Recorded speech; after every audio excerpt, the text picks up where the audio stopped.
And thank you folks for your patience and understanding with all the obstacles we had to overcome in order to do this.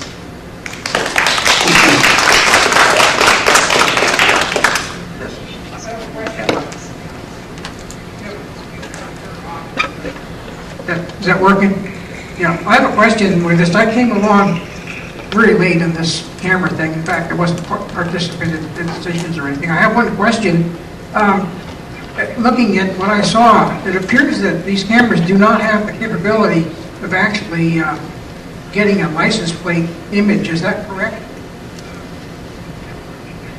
I can assure you that the images that they will get are the ones that the police said they need. They do not need any definitive finite imagery, and this is why we have chosen the type of camera. And by the way, while I'm on the microphone, I want to give credit to one of our volunteers who came on board and helped us immeasurably, and that's Dutch Licklider, back there on camera, who really was wonderful. So to reassure you, we would not have done what we did if it would not have served our purpose. Thank you, Evelyn. For those of you that might not have seen it on the internet, I printed out with the remaining color in my printer a picture of one of the kind of images, so if you want to pick it up and look at it after the meeting, you can get an idea of really how clear the imagery is with each of the two cameras that are there. The second announcement that I wanted to defer to is to Herm Herman to comment on our goals. I think you have something attached to all of your agenda material. We had a goal-setting session, as everyone is now aware of. We came up with a number of goals, and we prioritized those goals. Everybody, I believe, has a copy of those. I would just like to comment that we now have one major follow-up to that, and that is to, as a board, come up with a decision as to when we are going to start tackling these goals. Particularly items like what are we going to do with the West Rec and so forth. So while we have accomplished setting the goals, and they are worthwhile, all of them, that is only part of the job that we have in front of us. And so later on,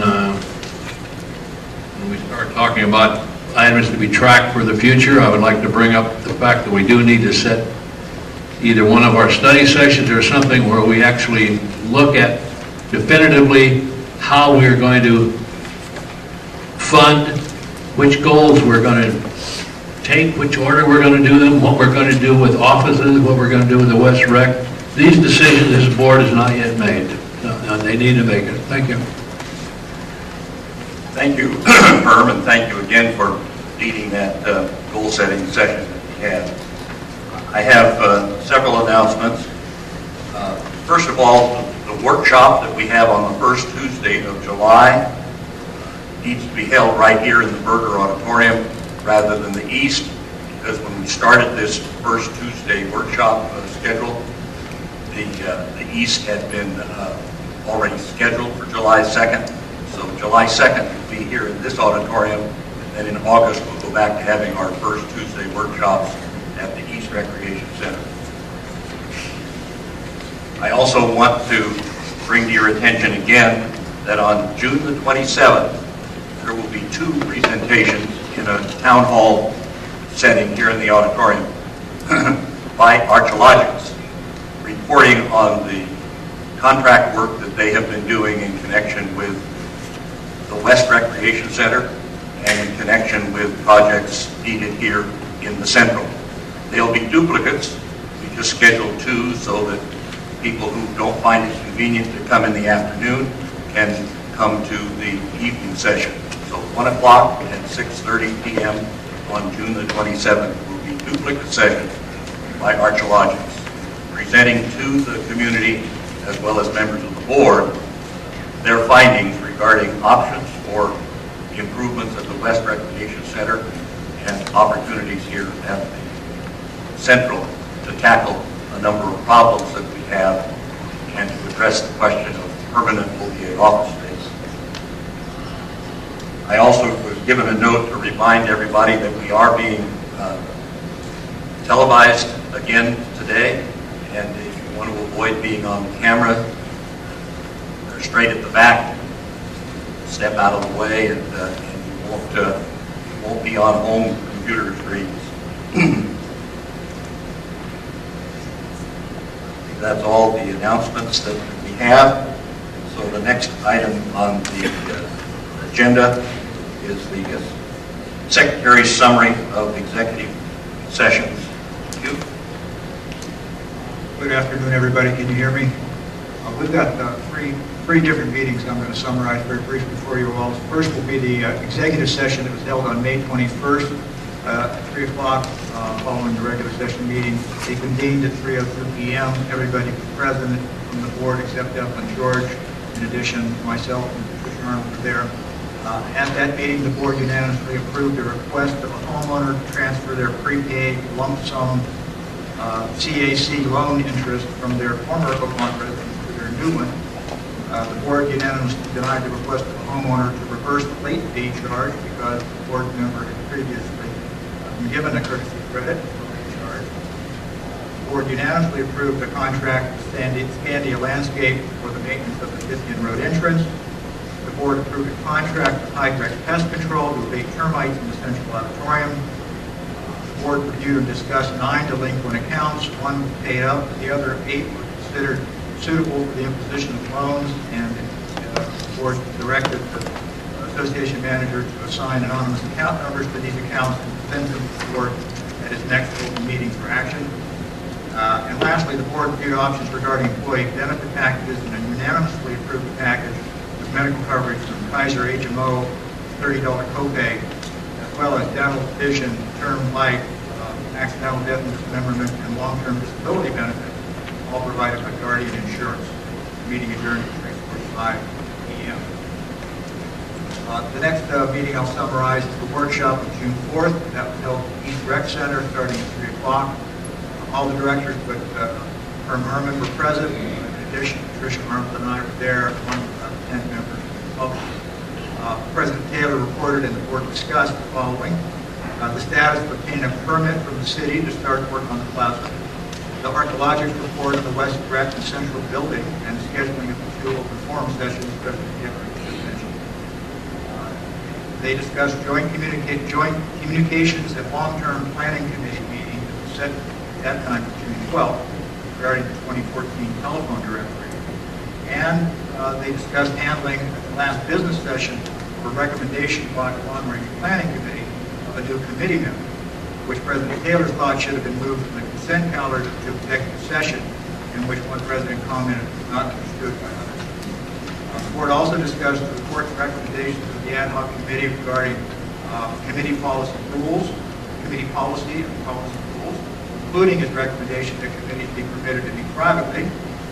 They also discussed the obligation of committees to take action in public meetings, and the distinction in this respect regarding standing in other committees, and whether the committee can and should be delegated any decision-making authority. And finally, they discussed the importance of transparency. The board also discussed board liaisons, which are representatives of the board's various committees.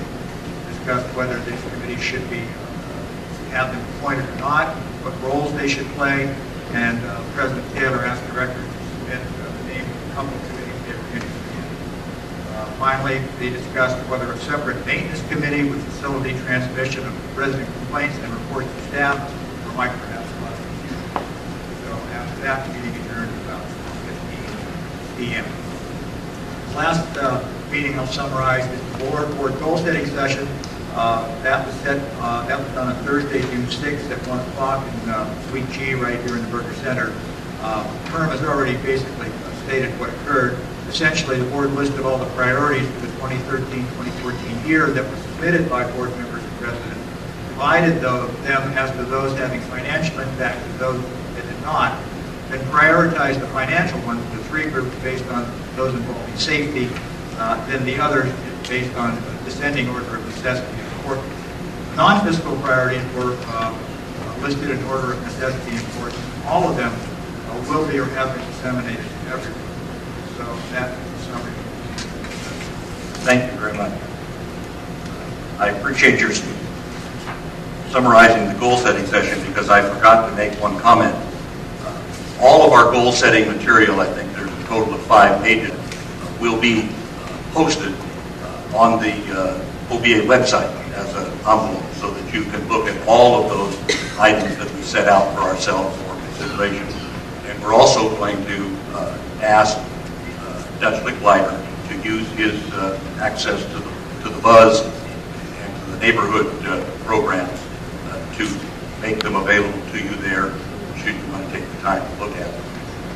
Item 5 on the agenda is ratification of items taken outside the board meeting, and there is one. I wrote to board members about the concern for the failure of the aerator at the East Pond. After some troubleshooting, our maintenance manager was able to determine that after 27 years, it wasn't the aerator itself that was inoperable, it was the cabling that runs from our central power source near the entrance to the East Wreck up to the pond. And that cabling was a direct bury installation at the time that it was done, and direct burial has died. And so what we need to do is a trenching job. The total is about $9,158.44. And in order to get the process started for permitting and contracting, I asked the manager if they would go ahead with it, and that I would ask the board to ratify my action at today's meeting, because it's important to get that operating to make sure that we don't have a pond that's contributing to mosquitoes for people using that facility. So is there a motion, please, to ratify the direction to take action on a new?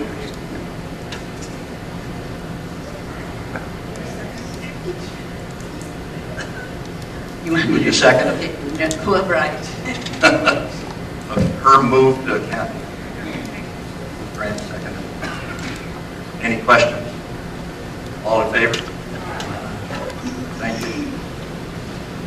The next item is the consent calendar. We have minutes from the board. We have minutes from the committees. We have no recognition requests.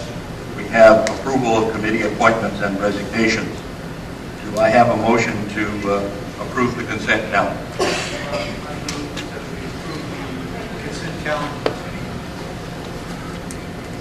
I move that we approve the consent calendar with the exception of 6D2. And what do you want to do with 6D2? I don't want to approve it. But you didn't ask to have it withdrawn from the consent calendar. No, I didn't. I think we either have to approve the consent calendar or withdraw it. I don't think we can approve individual items of consent calendar. Okay, then I move that we remove the 6D2 from the consent calendar. Is there a second to that motion? I'll second, but you don't need it. You don't need a second to ask for a board member to ask if they remove consent calendar. I guess I'm confused, Herm, because the request was not made at the time we approved the agenda. If you can provide some clarification on that, I'm willing to be guided by those with more experience. Patricia, do you have any It's role? always been my impression that any board member can request anything to be removed. Excuse me. It's always been my impression that any board member can ask for anything to be removed from the consent calendar, and that would be granted without even a motion, but I may be incorrect.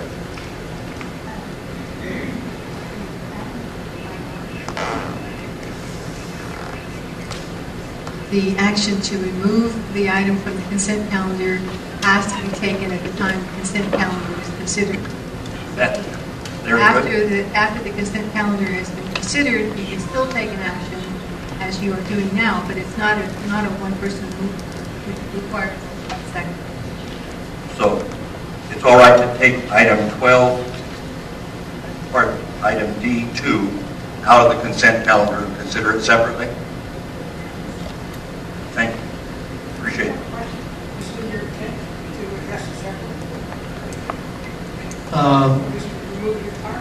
My intent was to remove it entirely.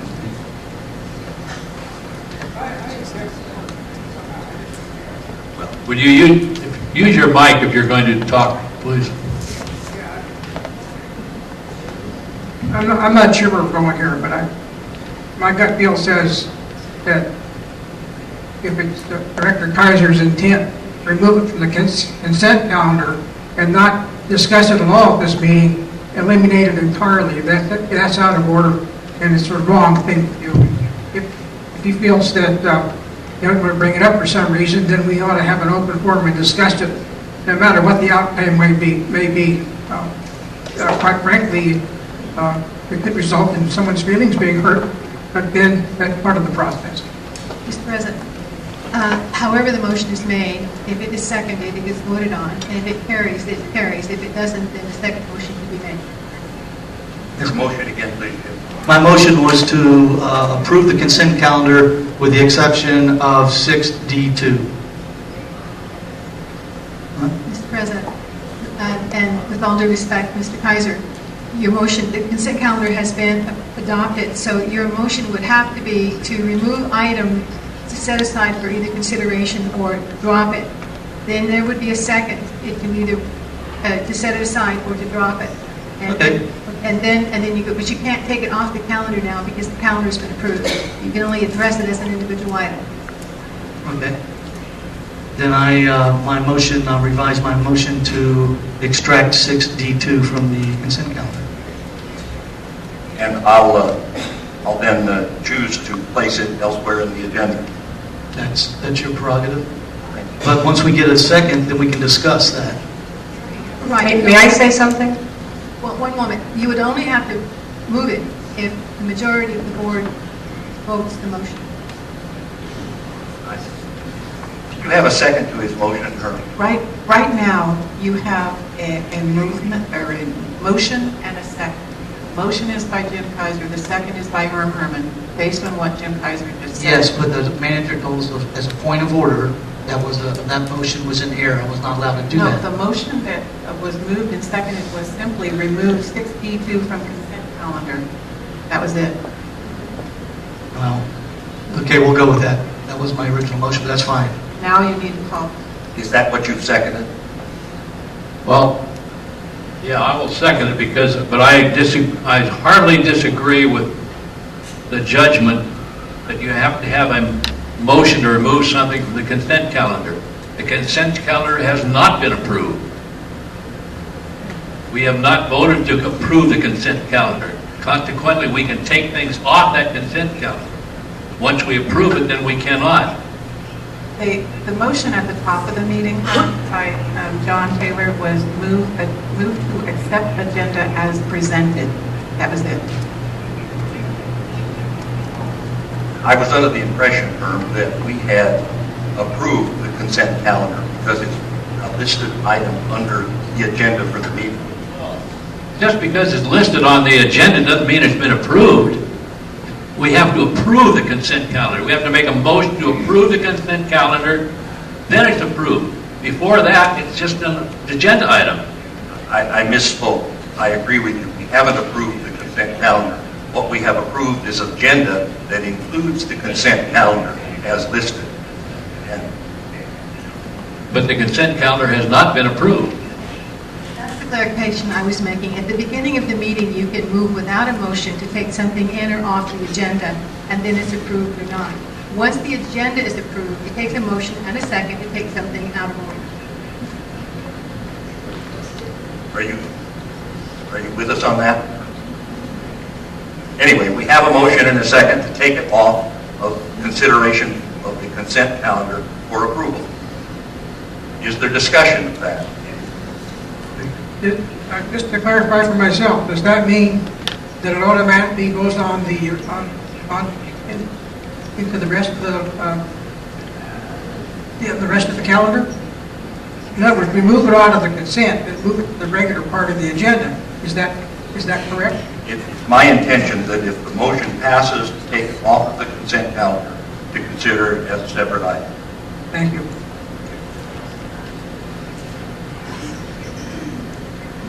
All in favor of removing, excuse me, Kathleen, you want? I'll wait till after the vote. Any other comments?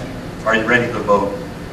All in favor of the motion to remove item 6D2 from the consent calendar, raise your hand. The motion fails. Consider the consent calendar as a whole. We have a motion to adopt the consent, to approve the consent calendar. A motion to approve consent calendar. A second? Kathy got the two.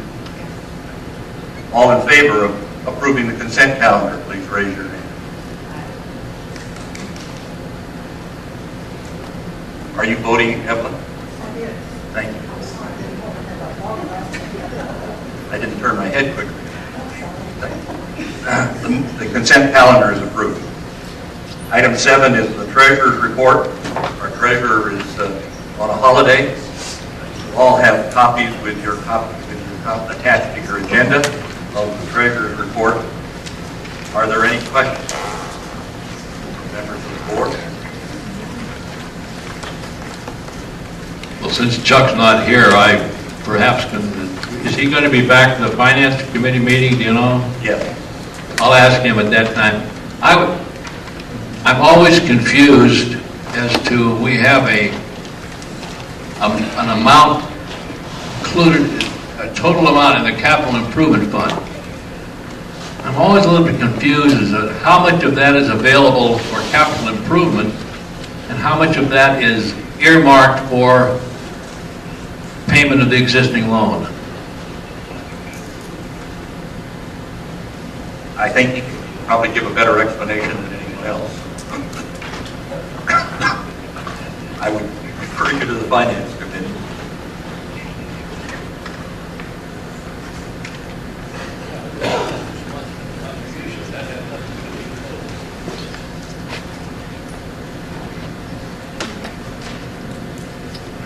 The only thing that I can point out for you, Herm, is that he has indicated that in the capital improvement fund for the CIC loan is $233,076 as a separate item.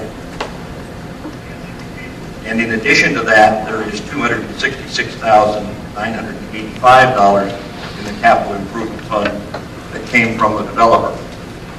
And in addition to that, there's $20,833 in the capital improvement fund from. Right. But those are the contributions to date. My question is, we have a total of $1,095,000 in the capital improvement fund. How much of that is earmarked to pay off the loan, and how much of that is available for capital improvement? That's my question. The answer is, if you subtract $233,076 from $1,095,197. The rest of it's available. That's your number. Thank you. I think that has been an area of confusion previously, and that's why Chuck changed the order in which he presented this data in our monthly reports. Any other questions on the treasury? We have the manager's report next. That's item 8. There's a lot of information in the manager's report for us this month as usual. Are there any questions from members of the board about items in the manager's report?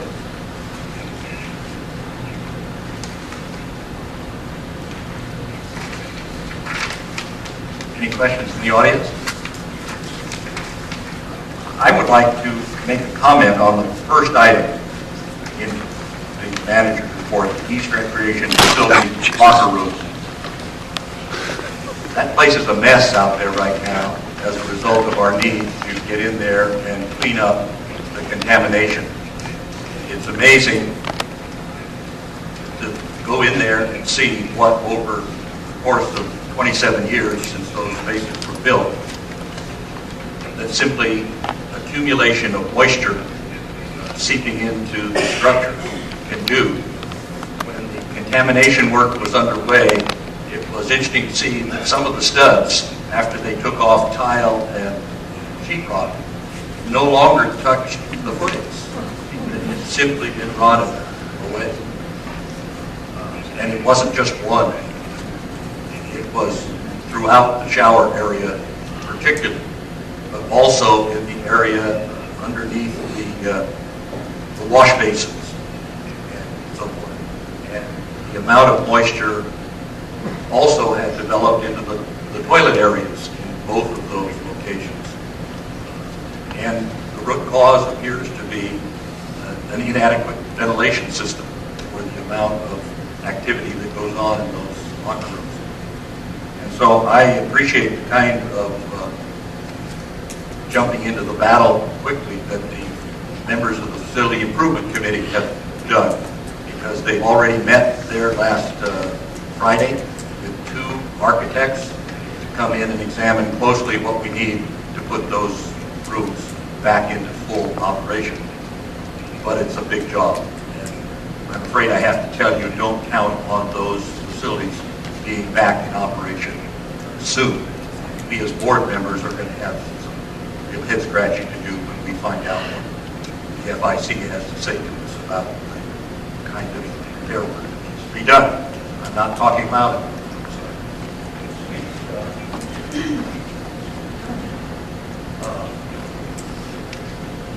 Is there adequate ventilation in those shower rooms to reduce the moisture? Or are we just going to have to face this problem in the near future because we haven't kept the humidity levels up? It was the most important challenge that the members of the FIC talked to the architects pointed out. We've got to have a substantial improvement. What we have are outlets, not real evaporation kind of ventilation. John, may I make a comment? As some of you may know, I took the lead on refurbishing those 2 locker rooms 3 years ago. And I can tell you that there was no evidence, none whatsoever, of any moisture accumulating on the grouting or the tile anywhere in either of those 2 facilities. What is really surprising is to realize that when one accident happened, that the amount of degradation and moisture that had accumulated became evident. And up till that time, there was not one single speck of mold or dark of any kind of accumulation, where you might have seen the usual kind of mold on the shower stalls. I think those of you who use the facilities, so let me just explain to you, we did make an investment, and we did refurbish, and we beautified it to some extent. But what was done was all that needed to be done and evident at that time. The thing that might have been the clue, however, is a mustiness that you would be aware of, that odor entering any one of those 2 locker rooms. And because there are no windows, and because there is absolutely no ventilation at all, other than that is provided through the ventilation system and the ductwork, that would be the only thing that would have been deficient and would have given an indication at that time. So this was not something where the team involved with doing that would be held responsible, because there was no evidence of it. So, you know, it's just one of those things, and in some way, we're probably lucky that it happened when it did, and that we now can proceed to really correct what was existing all along. Thank you. Just a quick question. Where are we on getting the various estimates for the repair and also the other projects for the east? Are we proceeding with getting an estimate on that now? There were 2 architects. Both of them are architectural firms that the FIC was considering for their backbone RFQ on, and one is Glass Architects located here in Santa Rosa. The other is a firm called Architectural Dimensions who is partnered with an engineering firm here in Santa Rosa. Architectural Convention's representative was actually from Oakland that came out there on Friday morning. But they were advised by Tina Daly and Tom Conley, who were the FIC representatives going through the facility, that we needed to have their input on this as quickly as possible. They didn't make a specific time. Thank you. Now I'd like to go to item 9 on the agenda. We have reports from 2 committees. Pat Barkley is well today. So Pat, please tell us about audiovisual and technology.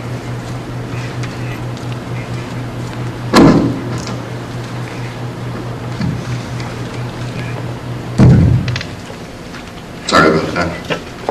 And thank you for accommodating me this month. Yes, I am well today. The primary activity over for the AVTC over the last year has been the East Rec upgrade.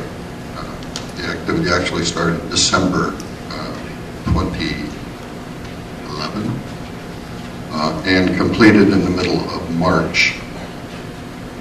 The contract itself was let in February, so everything prior to that was prep work. There are some minor touch-ups that were done by our AV vendor, Sound Expressions. They were in here yesterday. It was more tune-up items. They're finished and they are complete. They do have indicated to us there's going to be an additional invoice coming. I'll talk to that a little bit later. The East Rec as it stands now, for anyone who's been there, we have a much larger projection screen than existed before. The room's been oriented 90 degrees. It's got a high-power projector. A new sound system, which sounds much better than the old system. It's a good seat wherever you might happen to be sitting in the East Rec right now. And there is what they call a floor pocket for plugging in cables for laptops, so there's no cables that people are going to wind up tripping on. The system itself, in terms of operation, is almost identical to the Burger, and that was our goal, to minimize the amount of training and orientation for the residents and for our facilities personnel. It is operational and has been used since the beginning of the May, although some work does remain. The spotlights that were installed as a part of the installation were actually incorrectly installed. They're insufficient for its use. If you ask anyone that has either presented there or taped there, for example, Dutch Lake Lighter, he'll tell you that those lights actually need to be repositioned and remounted. And I assume that's the additional work that Patricia was referring to in her management report, one of the items.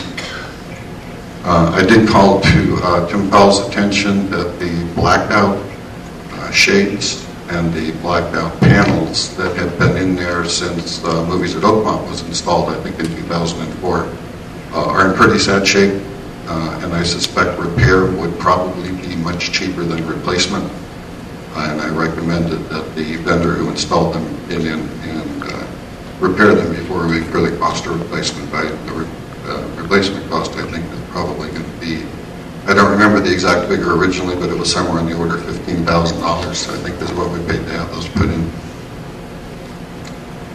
There's some minor fixes that need to be made. For some of the equipment, we're handling those. All we're doing is waiting for materials on them.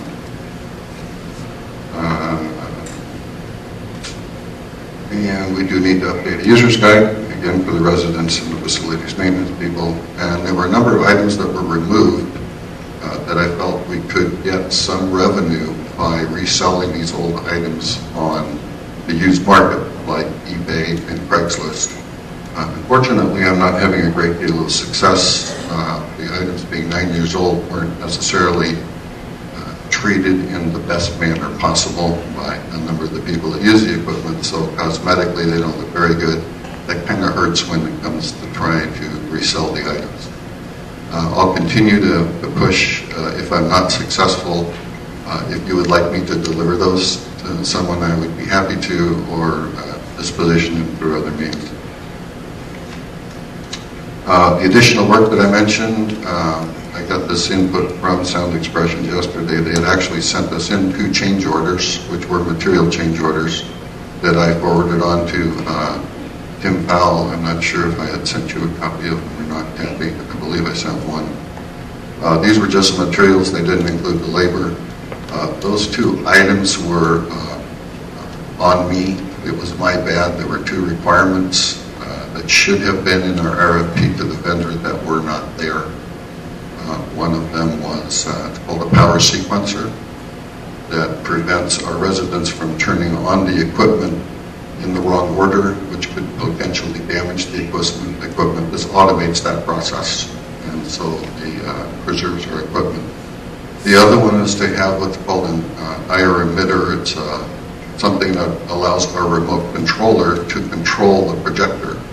That was also left off the RFP, and we had Sound Expressions go ahead and fashion a cable and run an emitter and run it up to the projector so we could do that.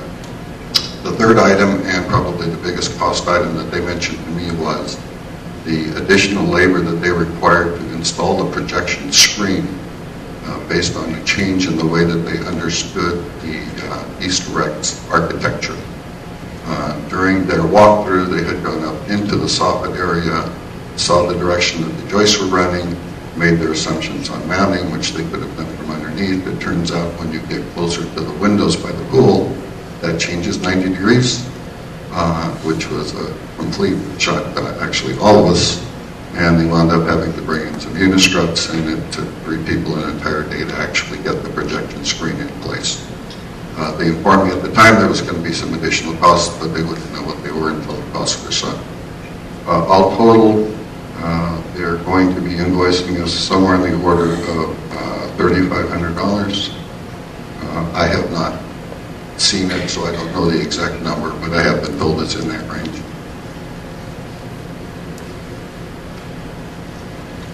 There were a number of other things that were done during the year. I don't want to bore you too much with the details. One of the things we are doing, there was a very nice multimedia projector in the East Rec that was used for presentations. I've relocated that now to the West Rec to replace a projector that was not only having issues, but was also not of the same quality. Unfortunately, the mount for that projector over in the West Rec is not the correct mount.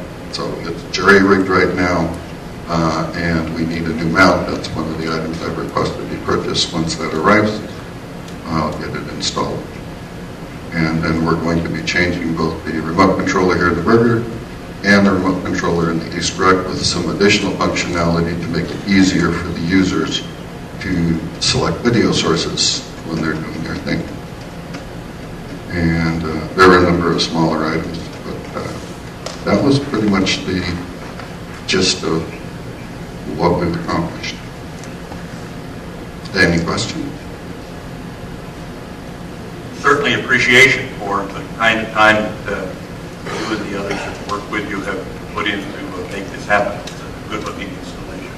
Yeah, and thank you very much. It's, I do say I got one negative feedback in the use of that facility so far, and the complaint was the screen is too large.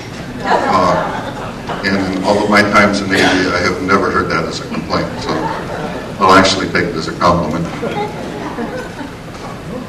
No other question?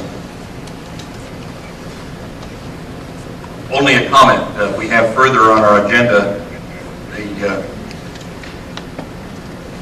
closing down of your audio, video, and technology committee. You want to comment on that now?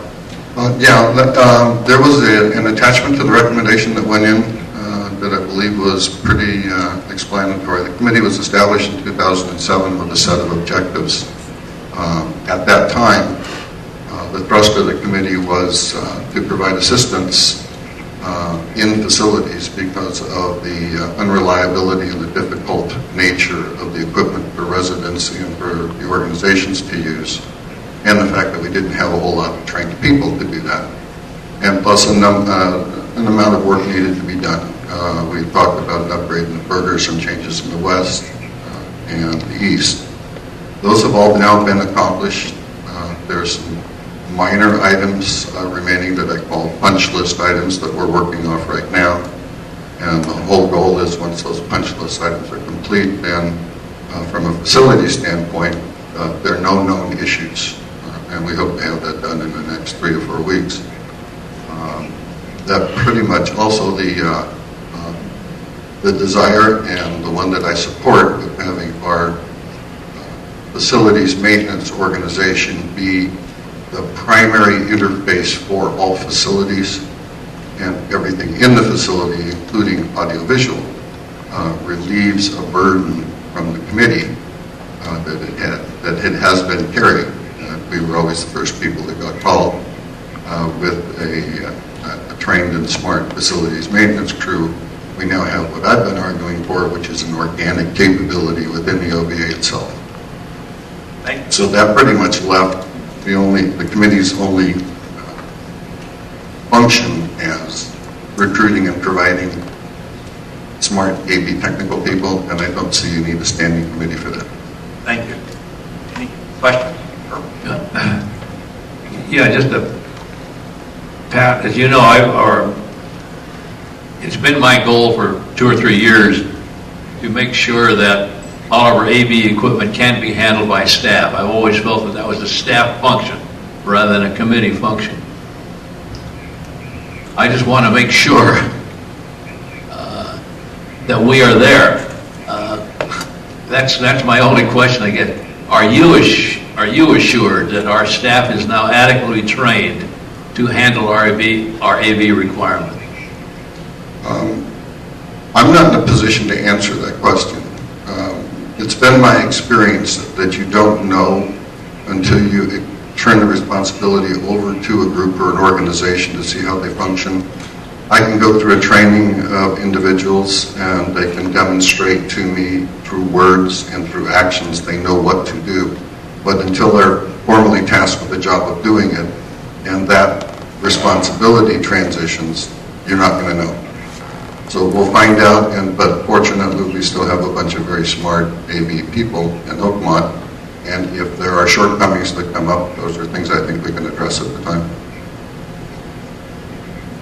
So there will be enough, as this transition is made from committee to staff, you or others would be available to make sure that transition is handled capably, am I correct? But yeah, and I would assume we'd handle it as we have done in training and oriented residents in the past. I mean, we do very little of that anymore, but we get a phone call. There's also, with the education of the facilities maintenance staff, they're also in a position now to train and orient new people, say during a setup process for someone using the facility.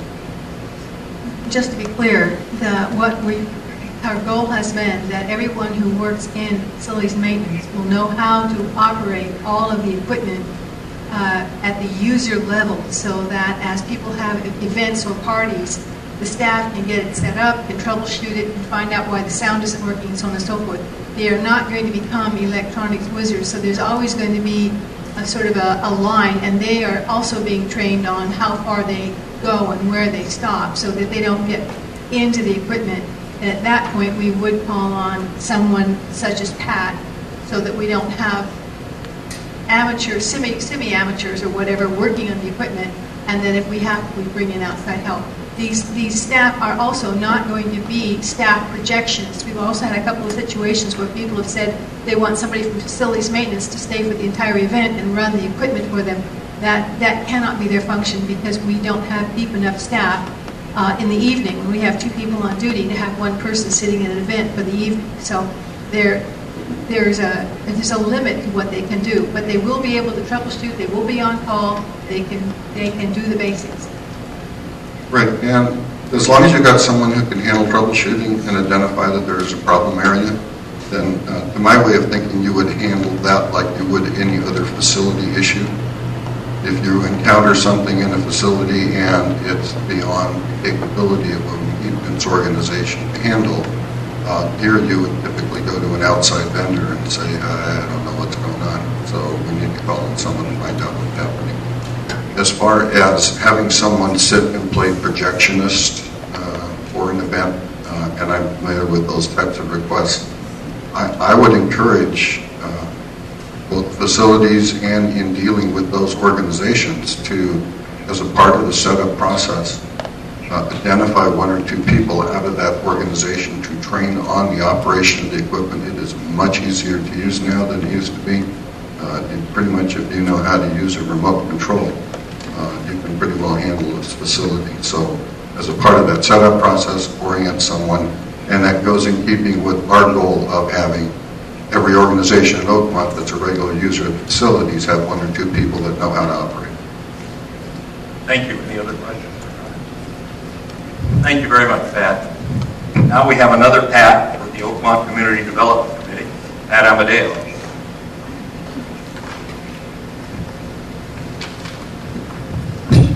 It just struck me that our committee membership takes certain skills, and none of those are similar to the skills that Pat Barkley's committee has.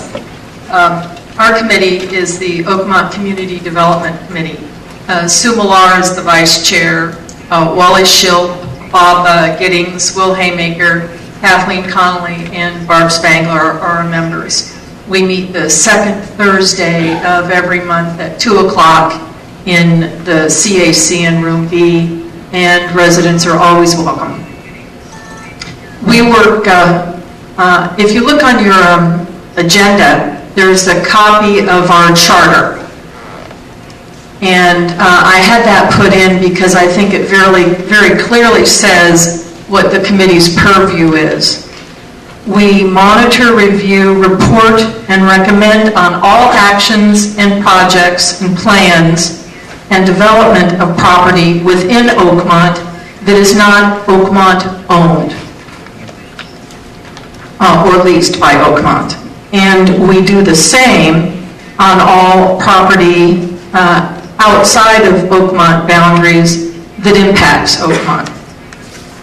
We maintain liaison with individual organizations, with elected officials, especially those in the city and the county and state governments on issues that may well impact us. So we try to develop relationships with local elected officials so we have their ear when an issue comes before our committee, and the local jurisdiction, being the decision maker, needs to hear our views. OCDC and its predecessor, the Oakmont Property Development Committee, is probably the oldest standing committee in Oakmont. It was formed soon after Oakmont was created and really consisted of a number of the developers in Oakmont as well as a few residents. At that time, they worked primarily as Oakmont began to build out the existing homes in the community. Over time, as you all know, with the orchard and now the meadows being our last two properties within Oakmont, not owned by Oakmont, we decided it was time to change our name to the Oakmont Community Development Committee, because now most of our activity centers around responding to actions outside of Oakmont proper. Past efforts, just to give you some sense of what we do, include waging a 6-year battle on El Noco. And if you're a new resident to Oakmont, you might not realize this is the property adjacent to us as you come down Highway 12. Initially, there were, the developers had planned in the front area of Oakmont 2 5-story high-rises that were not age restrictive. Under Wally Schilt's leadership, I must say, we began a series of lengthy meetings with the city council members, and it ended up, I think, in a decision that both the developer and Oakmont are happy with. We now have a completely age-restricted, low-profile set of properties in that area. Our main concern, and that probably leads into it, is traffic on Highway 12. I think as Oakmont residents, you all know that that's a significant issue to us. More recently, Herm Hess, who was a member of our committee before being elected to the board, focused on another issue that impacted our community, and that had to do with PGE's vegetative management plan, which would have clear-cut the vegetation under the power lines coming through Oakmont, starting up at Starry Knolls and heading all the way down through the golf course. Herm, I must say, along with others, waged an incredible battle, and one that I don't think residents in and of themselves without our ability would have been able to do successfully. And Herm, maybe you can take a minute out and tell us where we are at this point. Okay, thank you. Can you hear me? Last November, Pat asked me to... Talk into the mic. You're not on, Herm. Speak into the mic. Hold it up. Last November, Pat asked me to take on the challenge of PG&E and their intention to do clear cutting all the way from the geysers all the way over to Lakeview, south of Petaluma. And the first thing we did was we had a meeting with PG&E over here in the golf club area. And, Can't hear you, Herm. okay. Like an ice cream cone. And we held a meeting with PG&E and other members of the community, including the golf club. And it soon came to light that if we were going to be able to combat the PG&E effort, we needed to have as much muscle as we could get gathered. And in doing so, Skip Van Lovensel's and myself, we approached the Sierra Club. And we formed a group called SOS Trees, Save Our Sonoma County Trees. And we met every week for, for months over at the Sierra Club's facility. We were very effective in being able to get PG&E's attention. We held a number of meetings with them in their headquarters over at Stony Point. Following that, I think if you look at starting the beginning of this year, they concentrated a lot of their work up in the Starry Knolls area, and then they moved into the golf club, golf course area, and then eventually into Singing Wood. Starry Knolls, pretty much, I think they wrapped up their efforts there along about April. The golf club pretty much decided they wanted to handle this situation on their own. The situation at Singing Wood was a different kind of thing. There's a riparian stream bed there, which of course was of much concern to fish and wildlife and also water quality. And getting those people involved, residents John and Ann Potter in Singing Wood volunteered to be observers, and the fish and wildlife and water quality asked any PG&E people show up to start cutting to call them and let them know right away. The result of that was that they did not show up and did not do any more cutting and trimming until I think it was June 9th. They did show up at Singing Wood, and they did just enough trimming for a year's growth. And the remnants of what was left over from that, they cut up into firewood to give to John Potter, which he requested, and then they cleaned up all the debris. That's pretty much where things are today. Thanks, Herman. I can tell you Herm probably put in 100+ hours this year on that project. I'm going to give you a quick update on the gas station because I'm sure you're all interested. The new owners plan on opening the station in July 1st, hopefully. Other than for repairs on all cars, They plan to offer biodiesel and propane fuel. Later, they plan to have an electric charging station and gasoline, which will require the reinstallation of underground tanks and a vapor recovery system. Will Haymaker has been following that project for us. I'm going to spend a good portion of my time today updating you on the Meadows property. Some of you who have been coming to the board meetings regularly and those listening on the live stream are pretty familiar with where we are. But about a year ago, the board gave our committee an assignment. We really aren't particularly proactive. We respond to permit applications or to board assignments from the board. This assignment came from the board. Basically,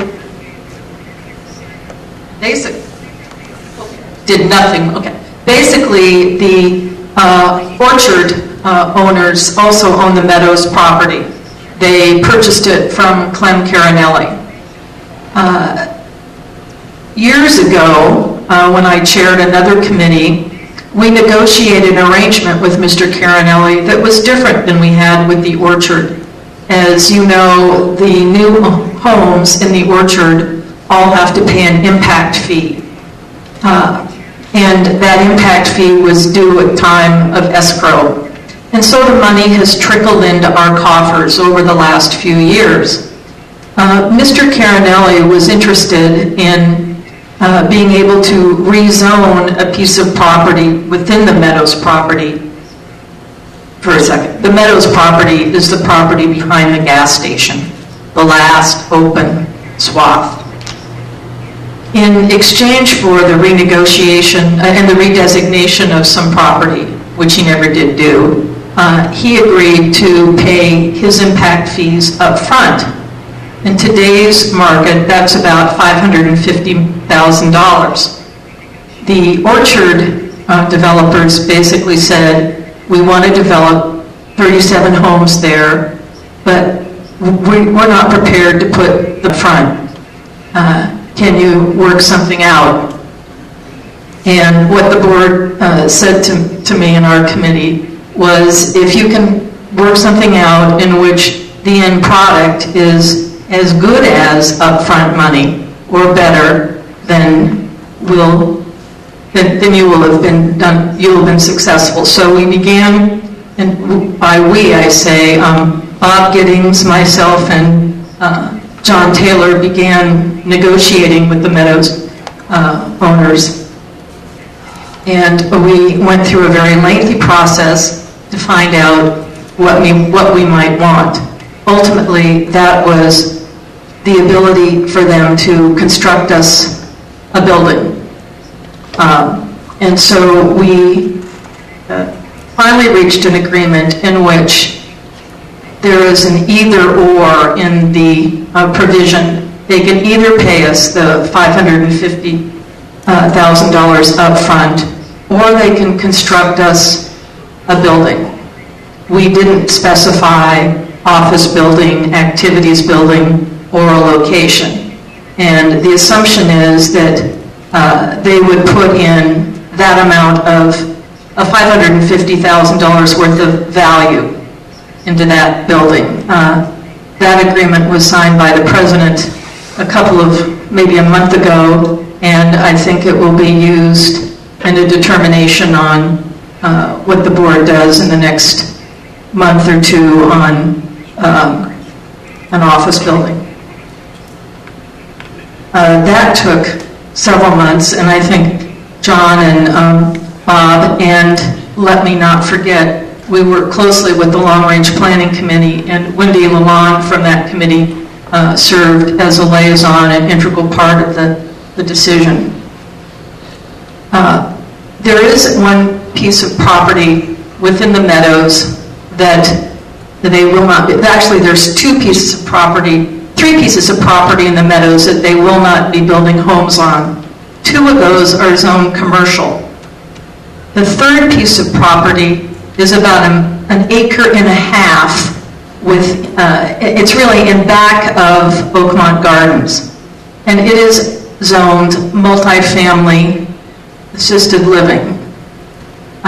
We put the owners in touch with Oakmont Gardens, and there are at least 2 interested buyers of that piece of property.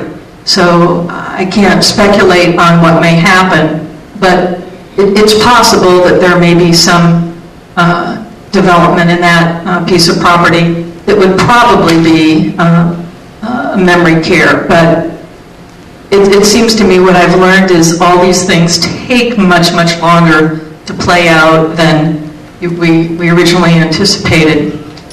And at this point, Wally wanted me to tell you that if the Anoka people find that out, that may prompt them to begin development on their property earlier than they would have, because one of the elements of the Anoka development is an acute long-term care, memory care facility. So this can't be bad for us either way.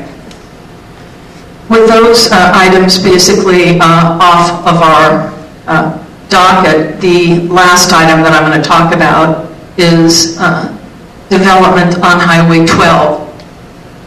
We worry, and our committee worries and monitors for cumulative impact.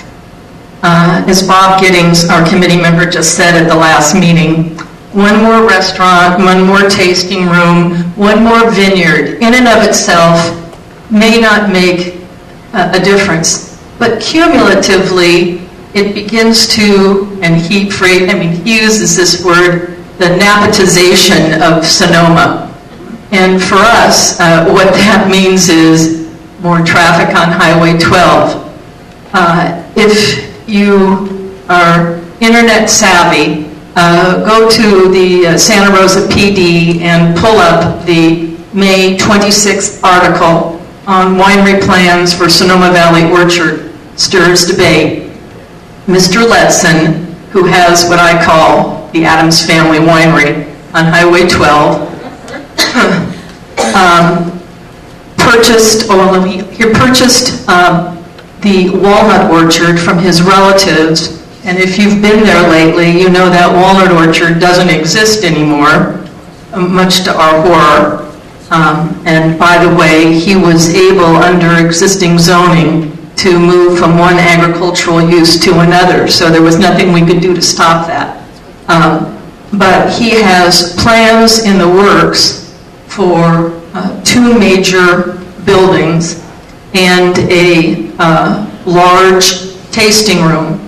The 2 buildings are going to be unique because he's interested in moving all of his bottling facilities on that site. It's on Fry Road. And members of our committee met with the residents of Fry Road, who were thrilled to have our help, and outlined, we heard their concerns and we outlined our concerns. So we're monitoring that closely. We're waiting for a new permit application for Mr. Letson, but that will have our attention, as that would be a significant impact on the community. Short of that, I think I'll wait and see if there's any questions, but if you're interested in serving on our committee, it is really helpful, almost critical, that you understand local governance. That means you know what a conditional use permit means, you know what the general plan means, and you can speak some of the lingo. Just like I'm sure Pat Barkley needs people on his committee, or did need people on his committee, who understood the technical aspects of audiovisual. We need people who kind of understand the technical elements of politics. Any questions? Thank you, Pat. You're welcome.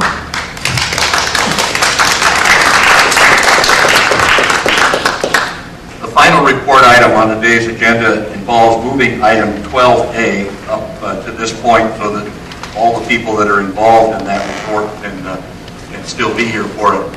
So I'll turn it over to Hugh Helm for the report of the ad hoc AED committee. Because it's a PowerPoint presentation, members of the board may want to move out to seats in the audience.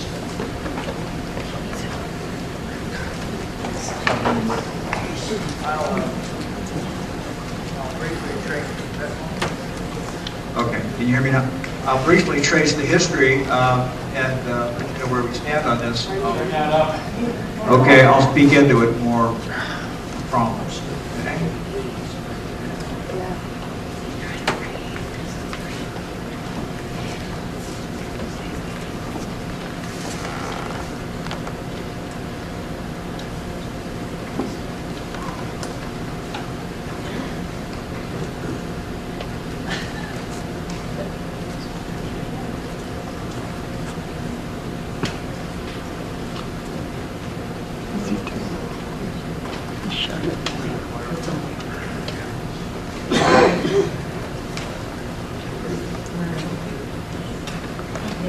While Hugh is setting up, I would like to state a couple of things about the committee. We met, Helen Young, Hugh, and myself in the very beginning, and we agreed at that time that we would go into this research unbiased, without an agenda, and keep our minds as open as possible throughout the working, and then at the end come up with a representation of all three of our findings. And we did that. We kept open and unbiased throughout the workings, and we feel that the report reflects a total objective research.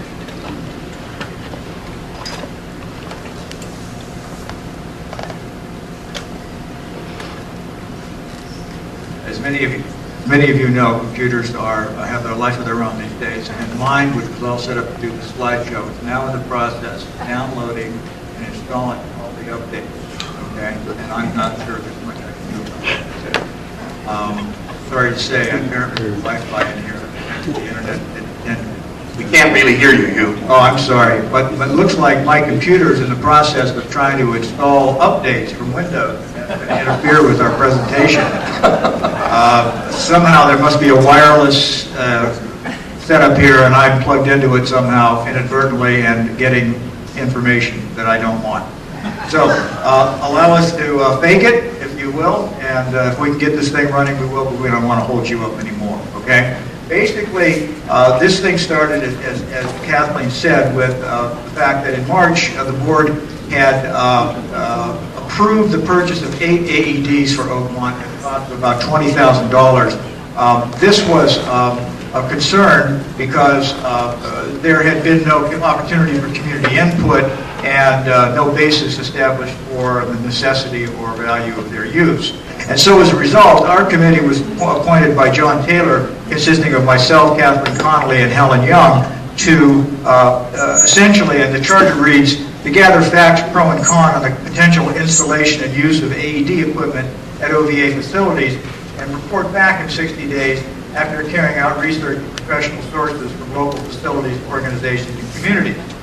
And also to hold some open meetings. Well, what we did in response to that was to do some online legal research and some medical research on the issue, to review the OVA file that had been compiled on the purchase that already was in place. We spoke with some local suppliers, some professionals, some local organizations, and had residents and had input from residents. We had 4 meetings, 2 of which were open to the public, and we had 2 public forums. I was in touch with Z, the supplier for the company that was going to sell them to us. They were very gracious about it and allowed us to essentially rescind that contract for the payment of a restocking fee because they essentially had to acquire these from another vendor for about $3,100. So anyhow, the result of our work are this. California law on the question is that we are not required to install any AEDs. There was some concern that we might be because there's a fitness center and there's a law that requires health studios to have them. But it turns out that that's not the case. There was a definitive opinion by the Office of Legislative Counsel stating that homeowner associations are not included in that definition of health studios, and so we're going with that and feeling that we're free to make this decision on our own. There are, however, other laws that govern us, and there are basically 2. One is the primary one, states that we are not liable for civil damages resulting from a use of an AED if we have in place an emergency response plan. The machines are maintained and regularly tested. They are checked physically for their operation every 30 days. If they are used, that we will contact the local emergency medical agency promptly as the local EMTs, and that our employees here are trained in the use of these equipment, including CPR, and that there be a medical services director who oversees all of this and approves the plan, the training, and the testing. Okay? Now this sounds onerous, and I'll skip to another point that I make later in my presentation, but I should make now, is that all of these requirements are usually met with a service contract with the supplier. So for a fixed fee, and it's not unreasonable, all of this can be done, okay, with some ease. We're not going to be in the business of hiring a doctor, okay? Now, yes, I'm sorry. So anyhow, apart from that, that's kind of the legal environment. There's, of course, always the risk of litigation in anything you do in life, so that just goes with the territory. The answer to that is that we have insurance, which we do. So we're set on that score. Now, just a little bit of background. Cardiac arrest. That's what AEDs are for. Cardiac arrest is one of the ways that the heart can fail in a person. And cardiac arrest does not mean the heart completely stops. It means it fibrillates. It means it goes into a state of quivering, and it's not really pulsing. There is no pulse when you try to find one on their wrist. The person is unconscious. They are not breathing. But it's not as if the heart were completely dead.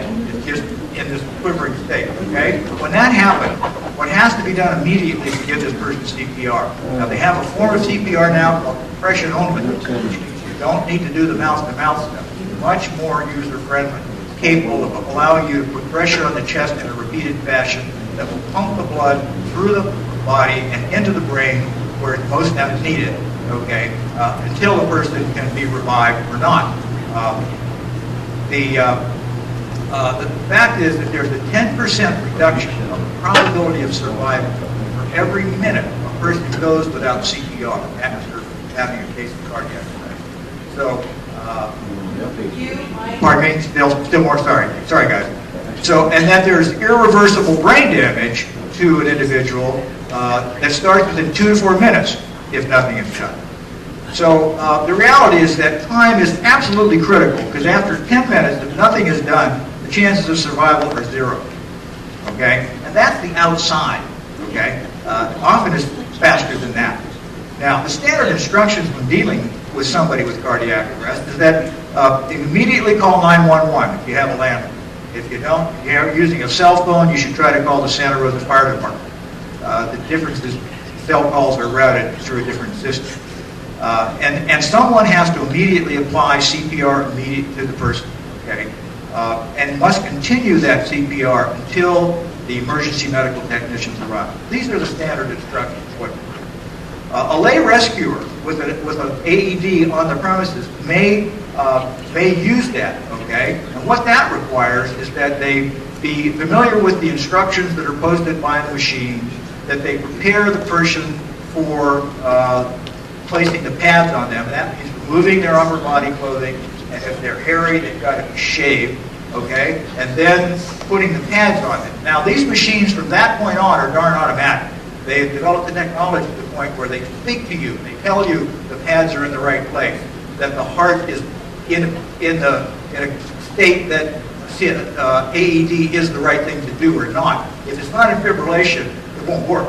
So that it measures the heart, tells you, yes, we will apply a charge, and it does this all automatically, tells you to stand back, and does the job. But all the while, somebody else has got to be doing CPR. Okay?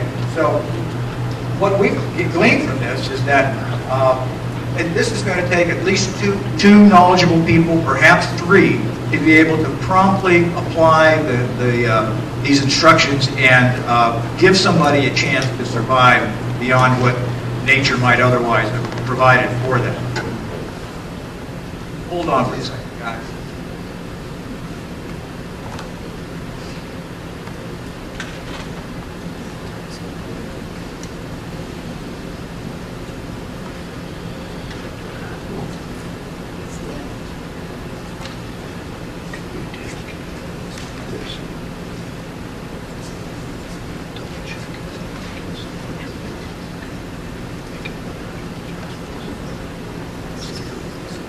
Yeah, this is not going to be worth the trouble.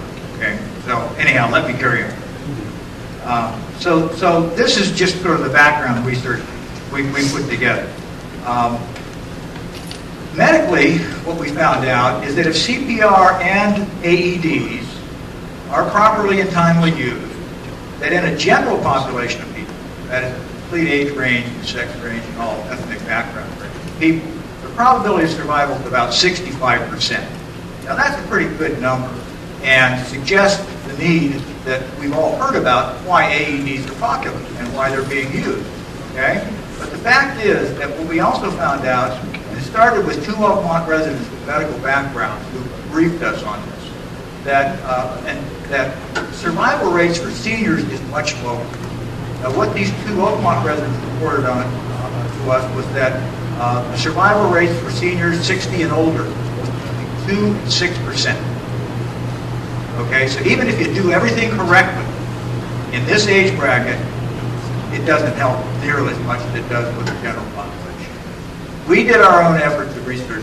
Helen Young is the nurse on the committee. Kathleen and I looked at these studies ourselves and tried to figure out what we could. We solicited studies from the medical people in here in Oakmont and looked at them and tried to break them down. And it was impossible for us to find that there were any studies that were on point, that really targeted our age group using lay rescuers in our kind of setting. But what we could find was different things that happened. Studies that have been done in hospitals where the application of the AED was by professionals or other things on seniors. And what we did certainly conclude is that the resuscitation rate for seniors is much lower. Now, down to 2 to 6%, we don't know, but it's quite low. Okay?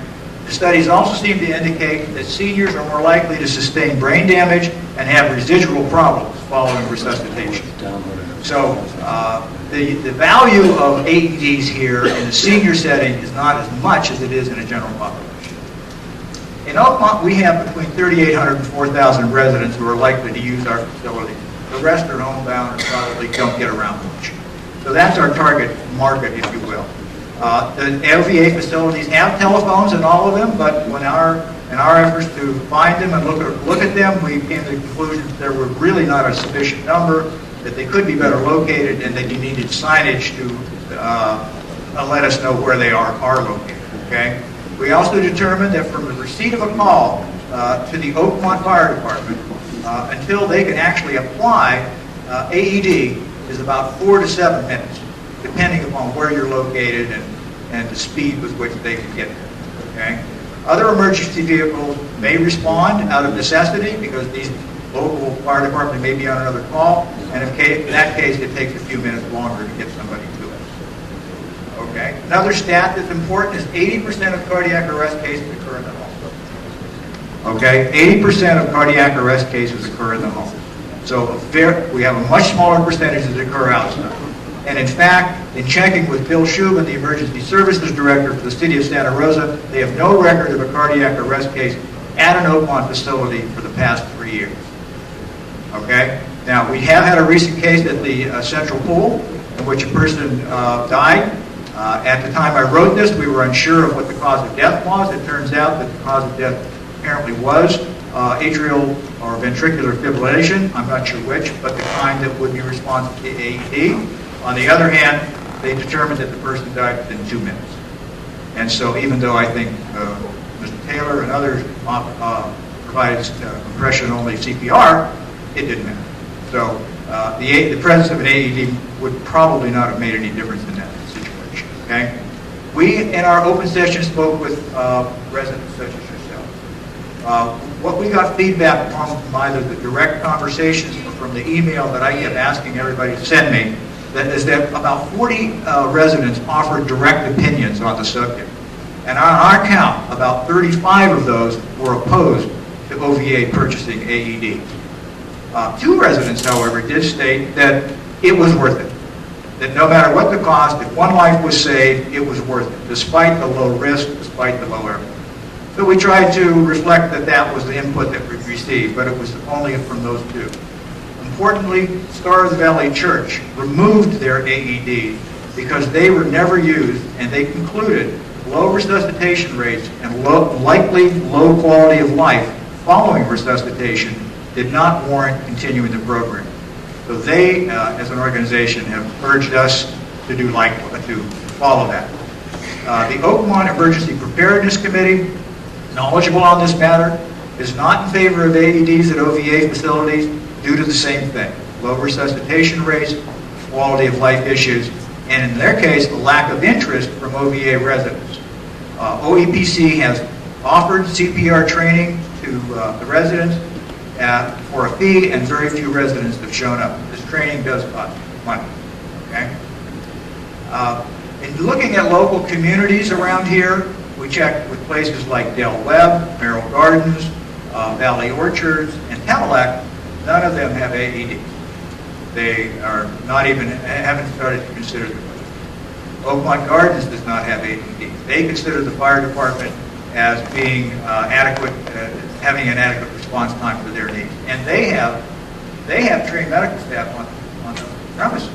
So you would think that they would be more likely to have AEDs because they have people there to use them. The city, so basically, with that background in mind, what we came up with were some findings and recommendations. The findings were as follows. The legal requirements can be met reasonably well through a contract with a supplier. So we're not concerned about those. We were now also not concerned about the difficulties of people learning how to use these equipment because they are becoming so much more automatic than they were a few years ago that they're much simpler to operate. And oddly enough, the legal requirements that are in place that we must comply with in order to keep our insurance coverage are probably becoming outdated. They may relax those requirements as these machines get better. But in the meantime, we have to comply. We have to have all the conditions met. We concluded that CPR is the first line of defense in this. It's not, AEDs themselves, by themselves, are useless. AEDs are part of an emergency process, an emergency plan that goes into action when somebody has cardiac arrest. That is that you have to have people trained in CPR right there to take care of them, to allow them to continue getting blood to the brain until an AED can be brought around. You have to have people on the premises willing to go get that AED, understand how to operate it, bring it to the right location, and use it on the person, as well as timely get in contact with emergency medical technicians and bring them in. So, and we also concluded that even though the employees here are trained in this, that they are not likely to be available. So all of this added up to us that in order for a plan that would include AEDs to be successful here, the residents were going to have to buy in. We can't do it unless people want it and are willing to participate, and are willing to take the training and the retraining that's required to stay qualified and certified. But the problem is that Oakmont has not displayed any willingness to be trained in CPR AED use, and indeed has a number of residents opposed. So we do think it would be beneficial for us to learn CPR, whether or not we ever go forward with AEDs. CPR is probably the best thing we can do for ourselves. The one difference from the rest of the place that we found is that it's certainly true that cardiac arrest is more likely to occur during exertion. Okay, so it may make a little more sense to consider AEDs for places such as the fitness center and the East and West Rec Centers, where you've got pools and tennis courts, as well as the central facilities. However, even that should not be pursued, in our opinion, unless there's community support and training before the purchase is made. Okay? So our recommendations are this: OVA should not purchase OVA should not purchase AEDs for its facilities unless at first it determines there is broad support among the residents and a substantial number take and retake as required the necessary training. And that if it is the interest of the board or the residents to increase the support and training of residents in these matters, that OVA should go through the clubs and organizations that utilize Oakmont facilities rather than just put out a general plea for people to take the training. We don't think that's likely to work.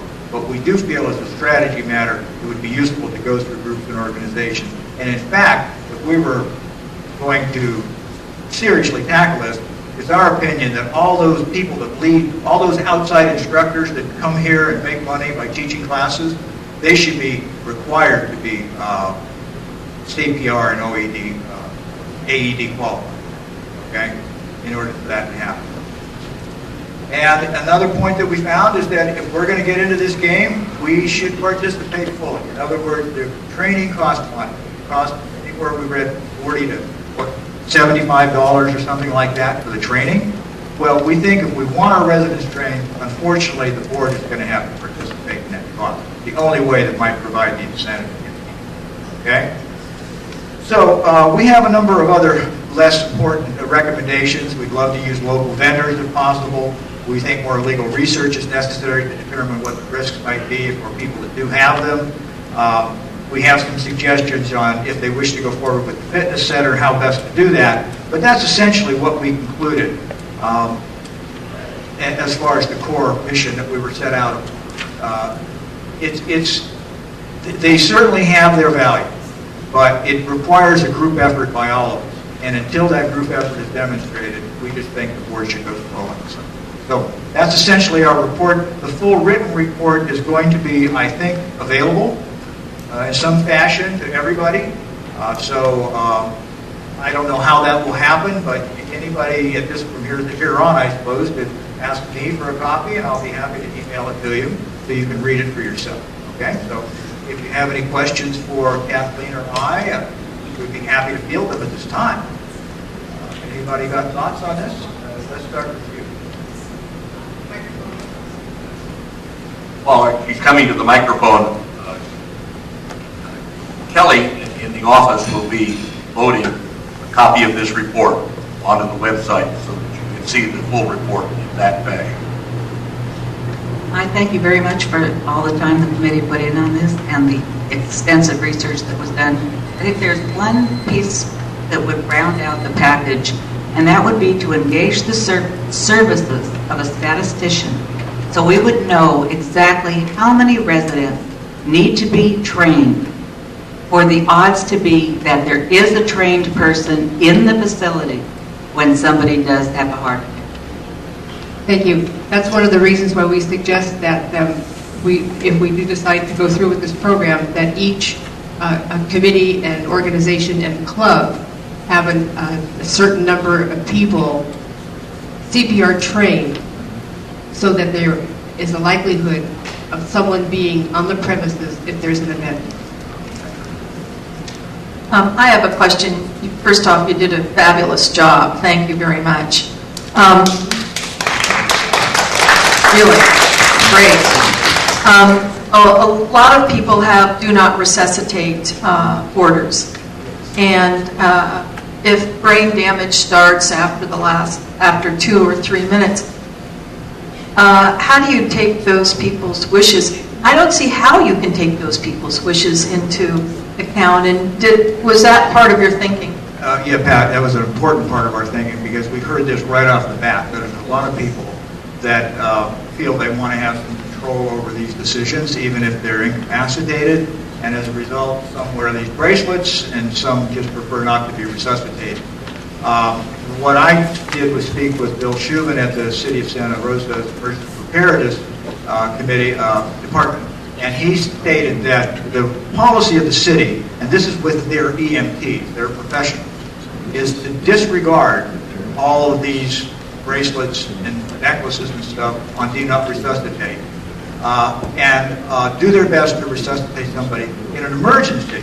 When you've got everything else, rushing at you, trying to do all these things at once, to make the decision whether somebody should live or die is not the time to do so.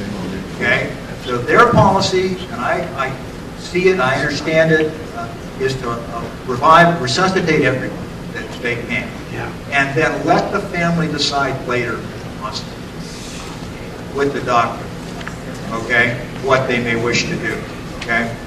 And that's their policy. The only exception is that if that person happened to have a copy of their health care directive on them, and it specifically said do not resuscitate with CPR or AEDs, they might honor that. okay? So that's not very likely. So the basic position we took is that if we go forward with AEDs, we probably ought to adopt the same policy. Out of practical necessity. We don't want to put on you folks this, while you're trying to help somebody that's suffering cardiac arrest, to be looking for a DNR bracelet or a piece of paper in their pocket, and then making a decision, do we let them just watch them die or not? Let's just do what we can for them. They can sort it out later. Okay? Any questions from members of the board before we get to more audience questions? I have a comment. Sorry, you're behind me and I don't see that you're on my face. I would like to commend you and his committee, Kathleen and Helen, for doing an excellent job in a very short period of time, coming up with a very clear. Use your goddamn mic. Yes. My comment is this, that we have something that we can work on now. It doesn't really have to be approved through adopting this program for AEDs, and that is to get the telephones in place, regardless. I realize it is a deficiency, and we could approach that right now as a task. If our president would help us move ahead on that, I'll make it an item that we can address immediately. One of the fellows that came to one of our open forums, it was a former peace officer, and he brought this to our attention. He personally took it upon himself to go from building to building to locate the emergency telephones. When he got to the central, he couldn't find it. He went to the lobby, he went to the library, he went to the art room. He ended up in the card room where the telephone was. But by the time someone would have located that phone in an emergency, it would have been much too late. So that's what triggered the telephone. I'd like to make a motion, if I may. Would you hold it and let's put it on the agenda for our next meeting? Okay. Because I think we need to consider all the ramifications of the report, not pick apart individual items. I'll put it down as an item under our agenda. I have just one quick question. Would the phones be posted similar to the one posting we see back here next to the audio-visual equipment, where it mentions 911? Is that the kind of posting you have that all the phones that could be used? I think that's one of the aspects of a motion that we'd have to consider.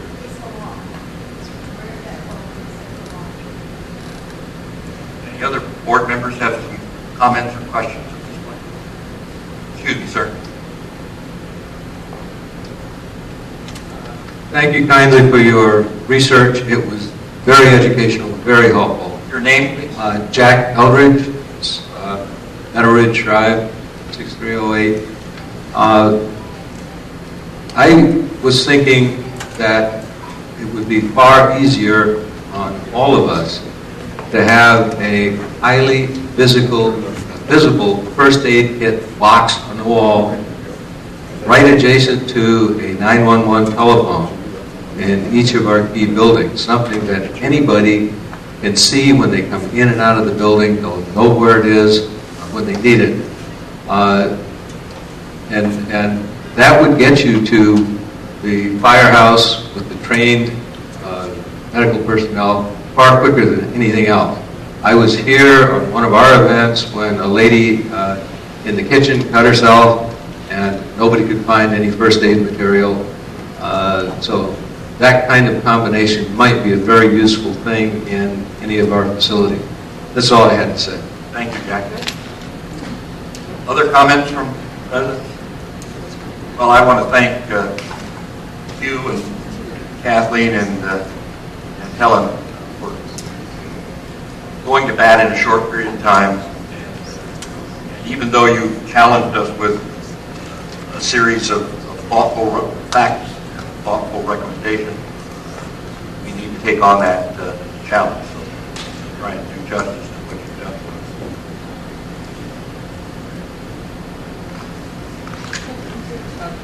Now I'll get back to where I was on the agenda. The item 10 is committee recommendations, and we have the Audio, Visual, and Technology Committee recommending that standing committee be dissolved. Do I have a motion to dissolve that committee as recommended by the committee?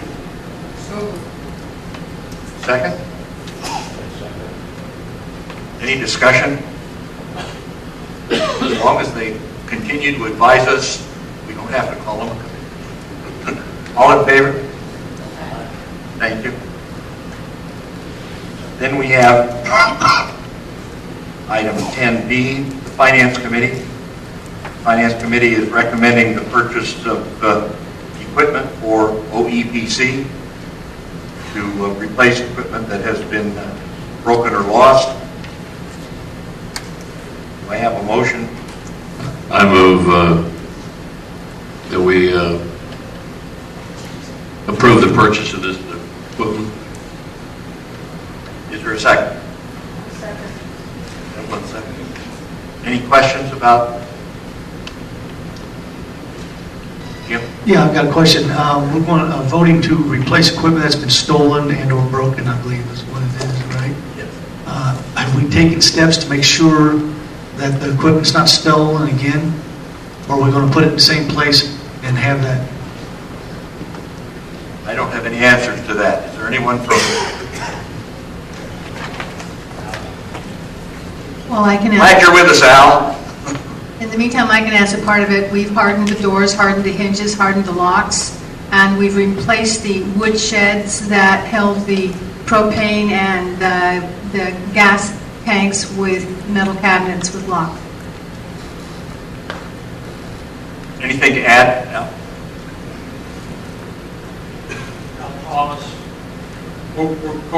Well said, Tricia. The only thing I would add is that the generator in our OEPC room here at this end of the cabana and the one at the west, we haven't reinforced those doors, but it'd be pretty difficult for someone to get into those places to break in and get our generator.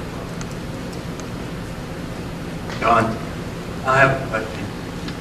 Could anyone acquaint me with the kind of equipment that you want to purchase? Do you want to comment on that, Al? It's in the notes here. The generator and a Generator, light, board, and then we also want to have some radios, some ham radios, not ham radios, walkie-talkie radios that zone communicators can use. Zone communicators will be the interface between the COPE teams. I hope you all know what they are.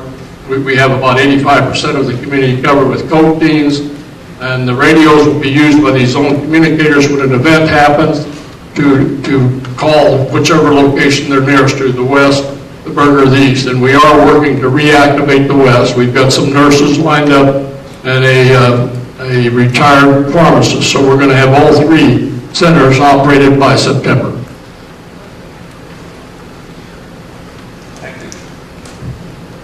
Yeah, to further explain the equipment, I happen to be the director of communications. The equipment we're buying it's called GMRS, General Radio Mobile Service. It's not amateur equipment, it's professional quality communications equipment. In our particular case, we don't need special licensing. In addition to the handy-talkies, we're talking about the handhelds, which are issued and records are kept of these because they're property of OVA. In addition to that, we also are putting in 3 what we call base stations at the resource centers, the east, the west, and here at Berger, and the appropriate cabling, antenna cables, and antennas to support those. And that's kind of a little bigger picture of what it comes up. I'll tell you ahead of time, I have a vested interest in this financially because I'm not making money on it, but I've already purchased some of the equipment in advance on eBay, and I picked it up really inexpensively. And so therefore, when the vote comes, I'm going to abstain, so there's no question. Any other questions? All in favor? Excuse me, did I get a motion to begin with? Yes. Thank you.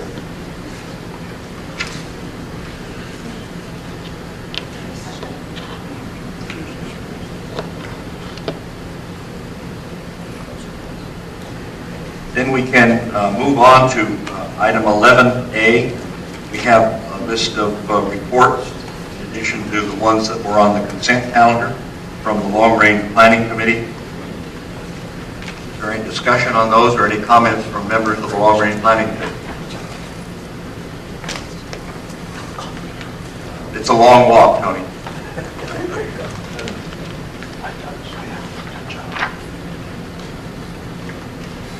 Yes, my name is Tony Lockowitz. I'm a member of the Long Range Planning Committee, and also in the room today are several members of the committee, both present and past members.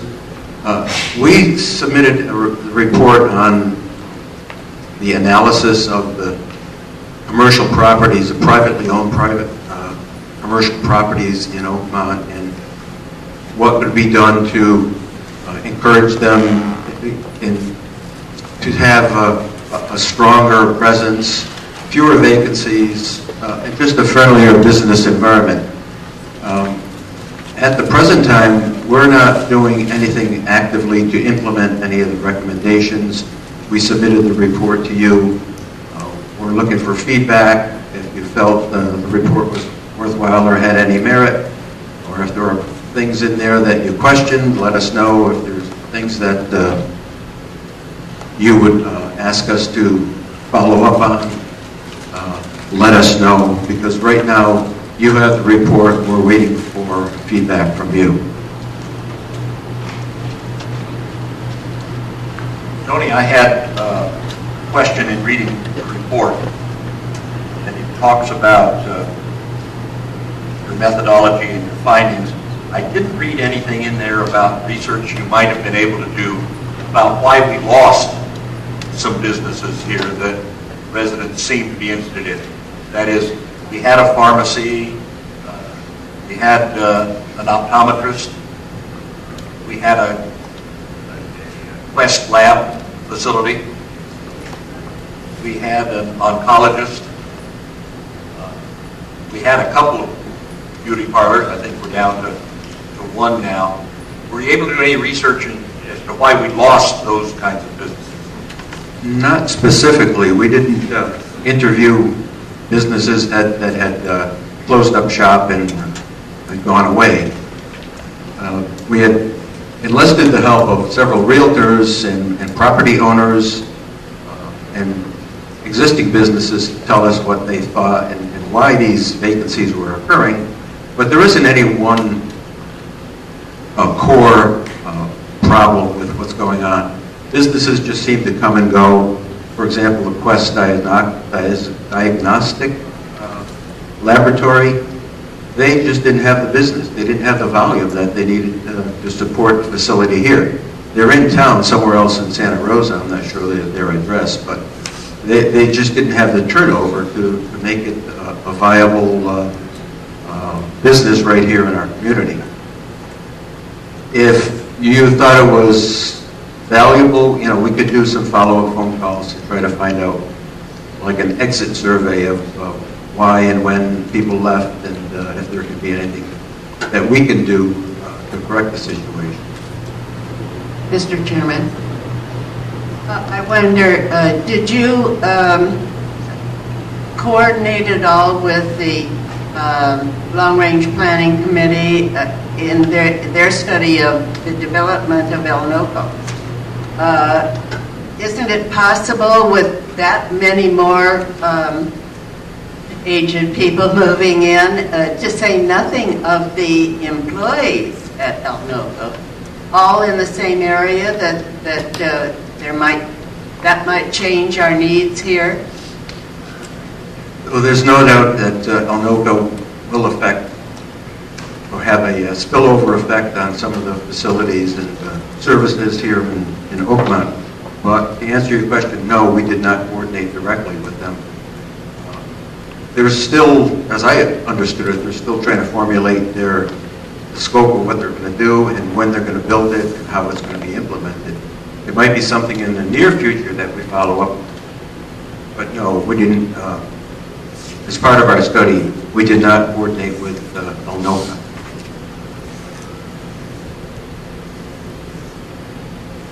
Any other board questions?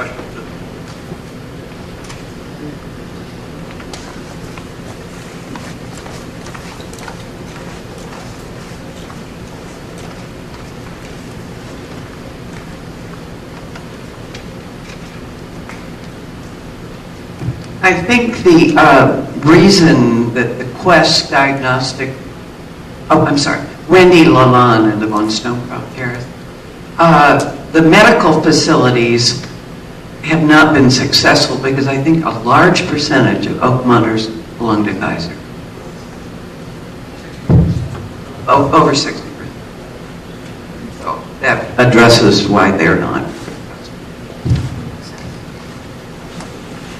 Just a quick comment, John, if I could. It's very obvious if a business starts in Oakmont and they make a profit, they will stay in Oakmont. If they don't make a profit, they're going to leave Oakmont. It's as simple as that. And unless we get support from the residents of Oakmont for these businesses, they're not going to stay. So the question is, how do we get support for these businesses? And I don't have an answer to that. I don't think anybody has an answer to that. I understand it's a complicated problem, and we're not realtors. We're not into the business of trying to rent office space. We can, and I hope you keep this in the back of your mind, we can promote our community businesses as part of the experience of living in Oakmont. There are things that can be done as we move forward to, let's say, upgrade the website, to have a more prominent page that features Oakmont businesses. We recommended in our report that we have a monthly series of Spotlight on Business in the OVA News. You know, a short column similar to what they have in the Kenwood Press. Those, in our opinion, are relatively inexpensive or cost nothing to do, but it sends a signal to businesses that we do care about them and hope that they make it here at Oakland. So as we go forward, I would just ask the board to keep those kinds of suggestions in mind. And one final question, Tony. 3 of your recommendations have to do with surveys. What do you think that the board needs to do in connection with those kinds of surveys? Is this something the committee can proceed with, or do you need some kind of further direction? At this point, we as the planning committee are undertaking a demographic survey, which is one of our recommendations, so that businesses know who lives in Oakmont and what things they are concerned about, what their market is. Herm Hess had recommended that we add a recommendation for a survey of the Hunter property, the Meadows, what businesses could go in there in the future. We have not followed up on that, and I thought perhaps that's something that the board itself would take up in your goal-setting session from a couple of weeks ago. But surveys are surveys. They don't really give the businesses the kind of backup that they're looking for. I'm not against surveys.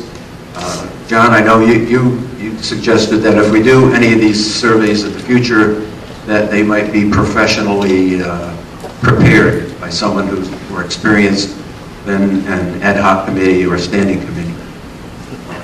So we would wait to hear from direction from you on any of those surveys. Thank you. Any other? Can I ask one more question? At your committee meeting, there was a group of people who, rather than coming to the microphone, they sat there in the audience and they agreed among themselves that they didn't want any more commercialization in the area. Do you have any idea of how pervasive that thought is? That is a very well-stated and often stated concern. We do not want to see Oakmont turn into the next mall. We have enough businesses. We were concerned as a committee, more about existing vacancies in existing buildings. Never did we ever recommend, nor did we hear any real discussion about expanding the number of businesses in Oakland. let's take care of what we've got and leave it at that.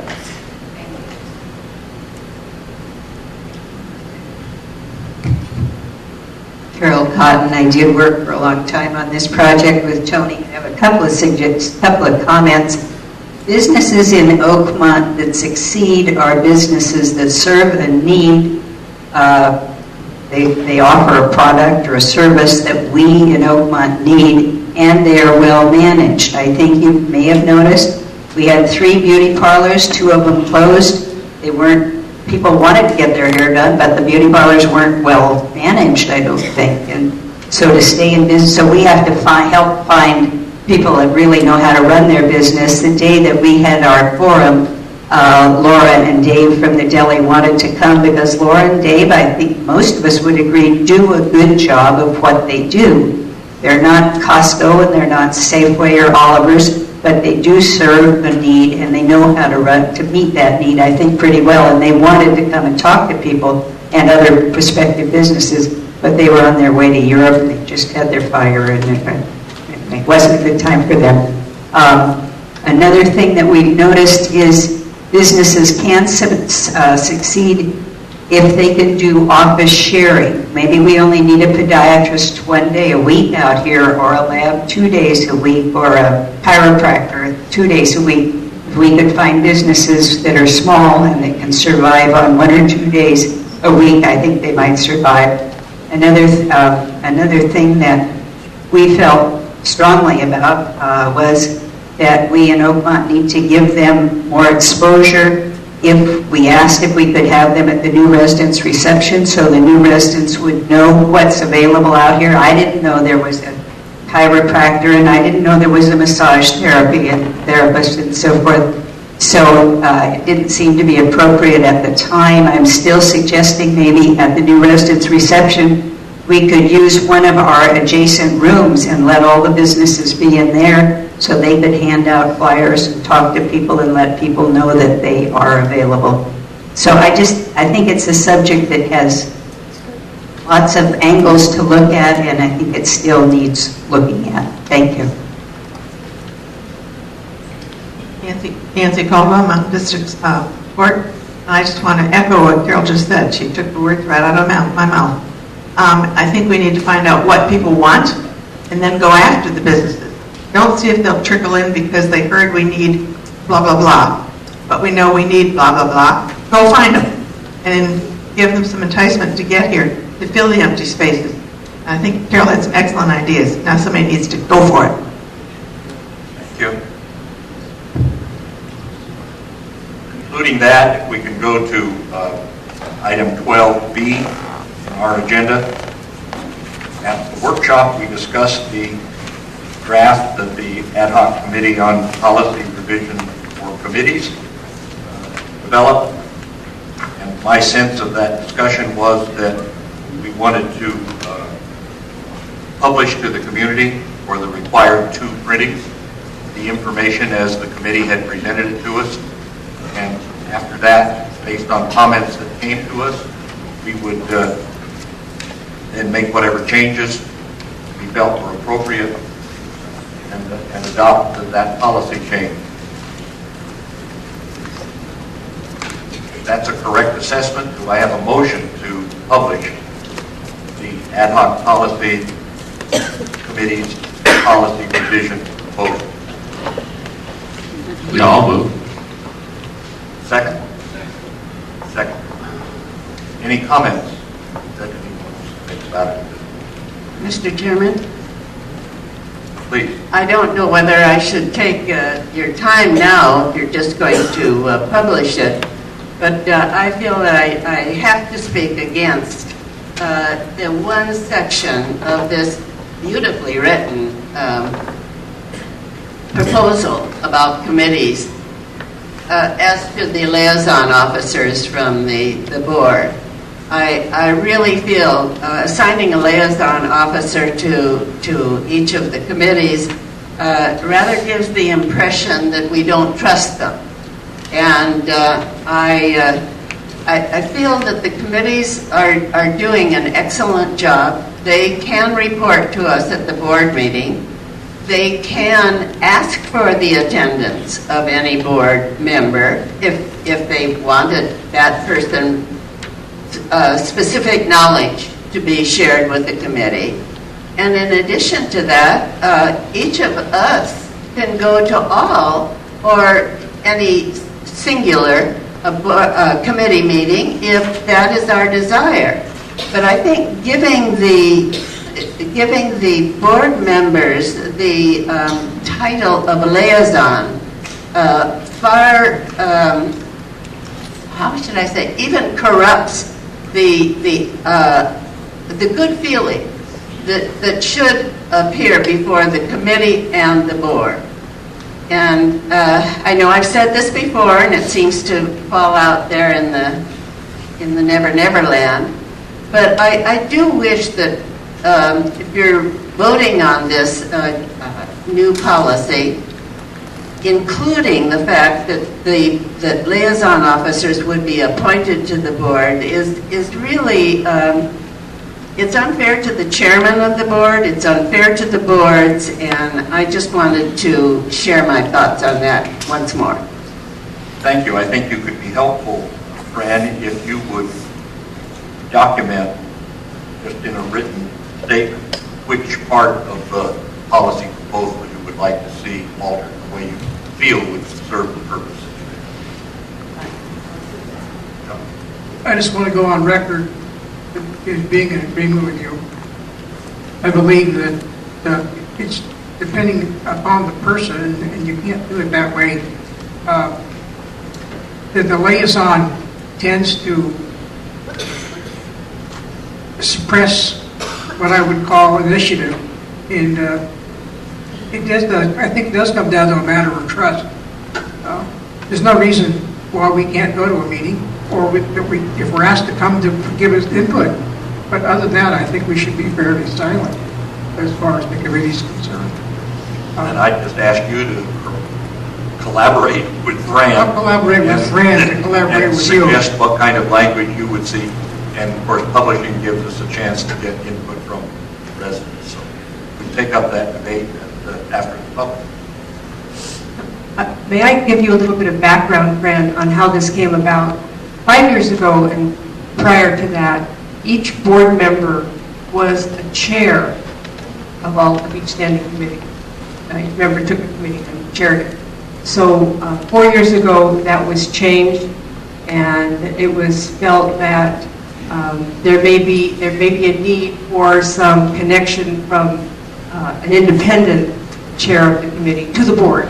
And so the liaison was appointed as a crossover between the two. So if there were any questions about legality or board thinking or whatever, a liaison was there for that resource. But that's how it started. Yes, and just to follow what Kathleen said, that's what it was for. Plus the fact, you look at the definition of liaison, it's mentioned they're merely a communicator. They're not to make decisions. They're not to influence decisions. They're to communicate items from the board to the committee and from the committee to the board. That's all they're meant to do. All in favor? Pardon me. Yes. Budget Malanavi, I live on Sturbridge Road. I go to quite a few committee meetings, and I lived here for quite a while. And when they changed it, make the board members the liaison, let me tell you, many of those liaisons, they took over the meeting completely. And that is not what we want. Thank you. Yeah, John, I think that we're talking about approving each of our directors' goals. And I think once those goals are approved, I think the person who's been assigned a specific goal ought to go to the committee that is handling that sort of thing, so that there is complete harmony between the board and what the goals are, and maybe you can accomplish them much easier by having the committee work with you. Thank you. I can see when it comes back to us that we're going to have a healthy debate. How about approving the motion to publish? All in favor? Call for the question? Thank you. Item 12C is a report on the 2014 directory. We had a focus group session with the publishers and representatives of the Long Range Planning and Communication Committee, and I'm now in the process of trying to identify an appropriate chair and members of a committee to work with the publisher in putting out a document, a telephone directory in February of 2014 that will really represent a personal Oakmont kind of document rather than a traditional telephone directory, white and yellow pages. There will be a future report on that activity once I'm successful in finding a committee person to do the work that's necessary. Any questions? Then we go to new business items. We put item 13A and 13B on the agenda, hoping that we would have some recommendations to consider, and I don't think we have anything. So we'll pass those items and go to item 13C. And here I need the manager's advice on what kind of motion do you need regarding delinquent accounts.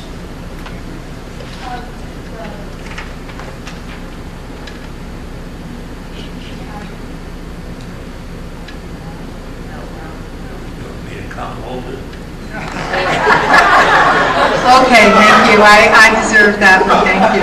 Yeah, actually, would you please get over here on your knees and hold it? Okay, so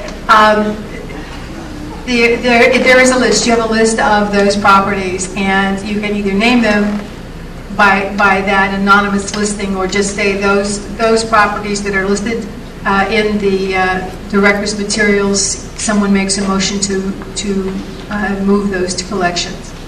Thank you. We'll capture them in the minutes, but I don't know that you want to take the time to read them out here.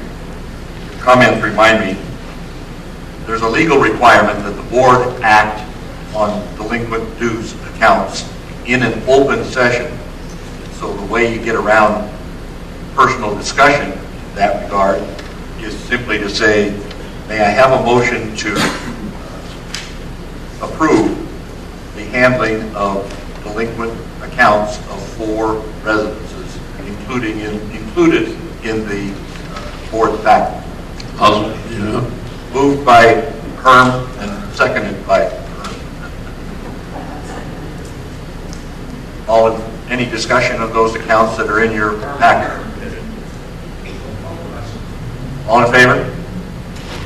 We've done our legal responsibility. As far as future board meeting agenda items are concerned, I noted down the discussions that Evelyn and Jack Eldridge, Director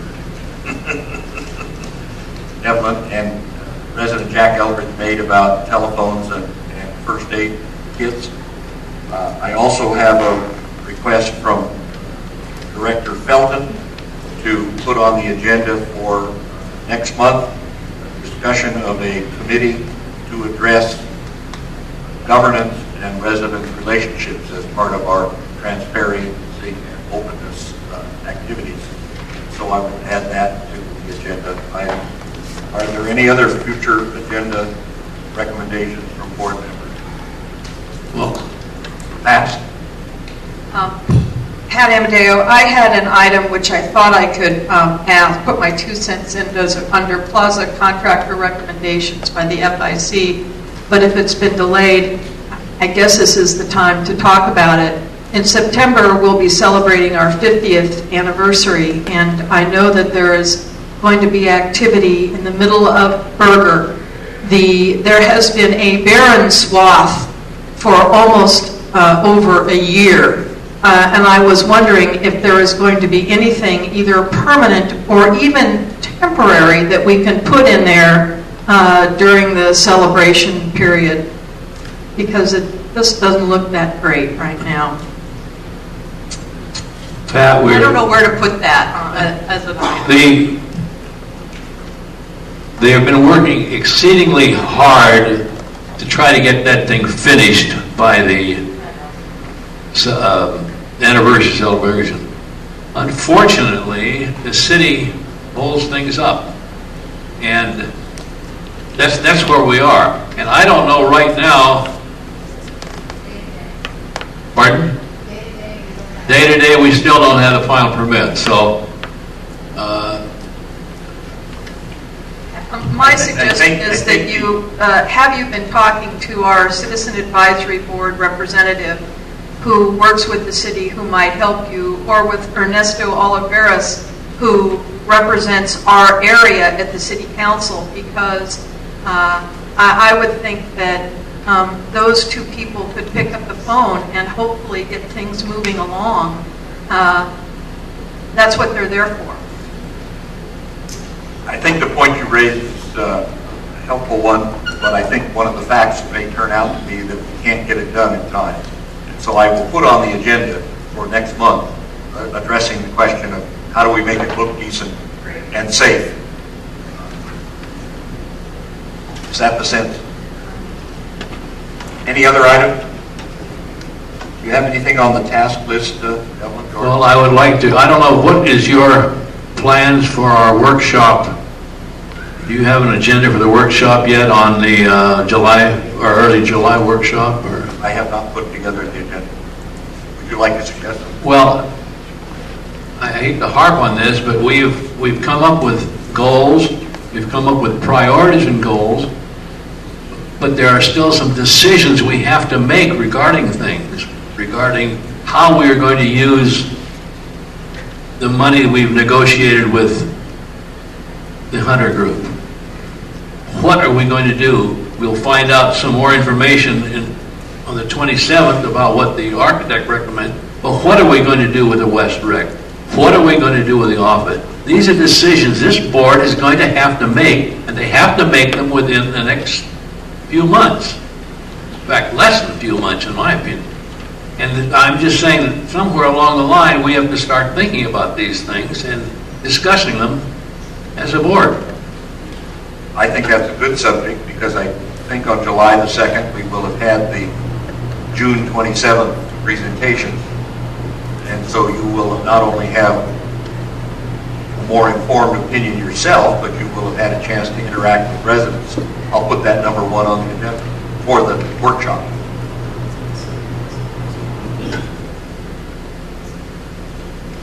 To answer your question, I presume that these are tasks, or at least these are points that we need to consider. In most cases, Herm has recommended that we need to address the funding for the goals that we've established, and also tasked by Herm to get the estimates underway from FIC as soon as possible for the restoration of the East Rec. And I guess now we have to, not as a task, but a motion, which has been approved and passed, to publish the policy revision for committees. And have I done this correctly? Someone else could make a comment or add to it? Patricia has the responsibility for the publishing. I have the responsibility for discussion of the funding of our goals at the workshop. Okay. Is there other?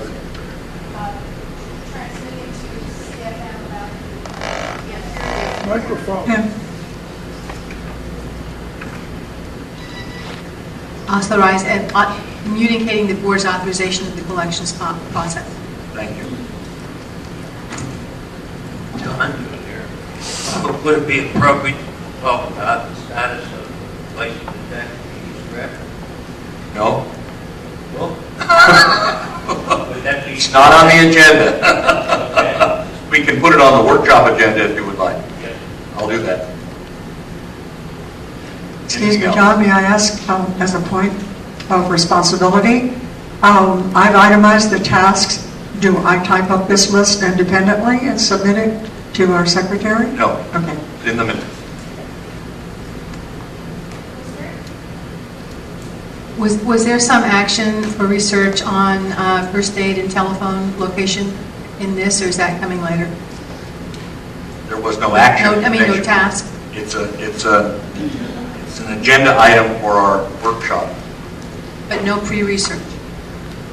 Pardon? No pre-research? No pre-research was did.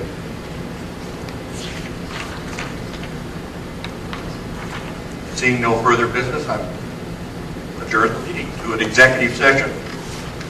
And the agenda for the executive session has been posted, but for those that haven't had a chance to look at it, we're going to look at an architectural committee enforcement recommendation. We're going to look at some member account collection referrals. These are not dues items, but collection referrals beyond the dues fee. And we're going to talk with members of the FIC about their plaza contract negotiations. We're adjourned.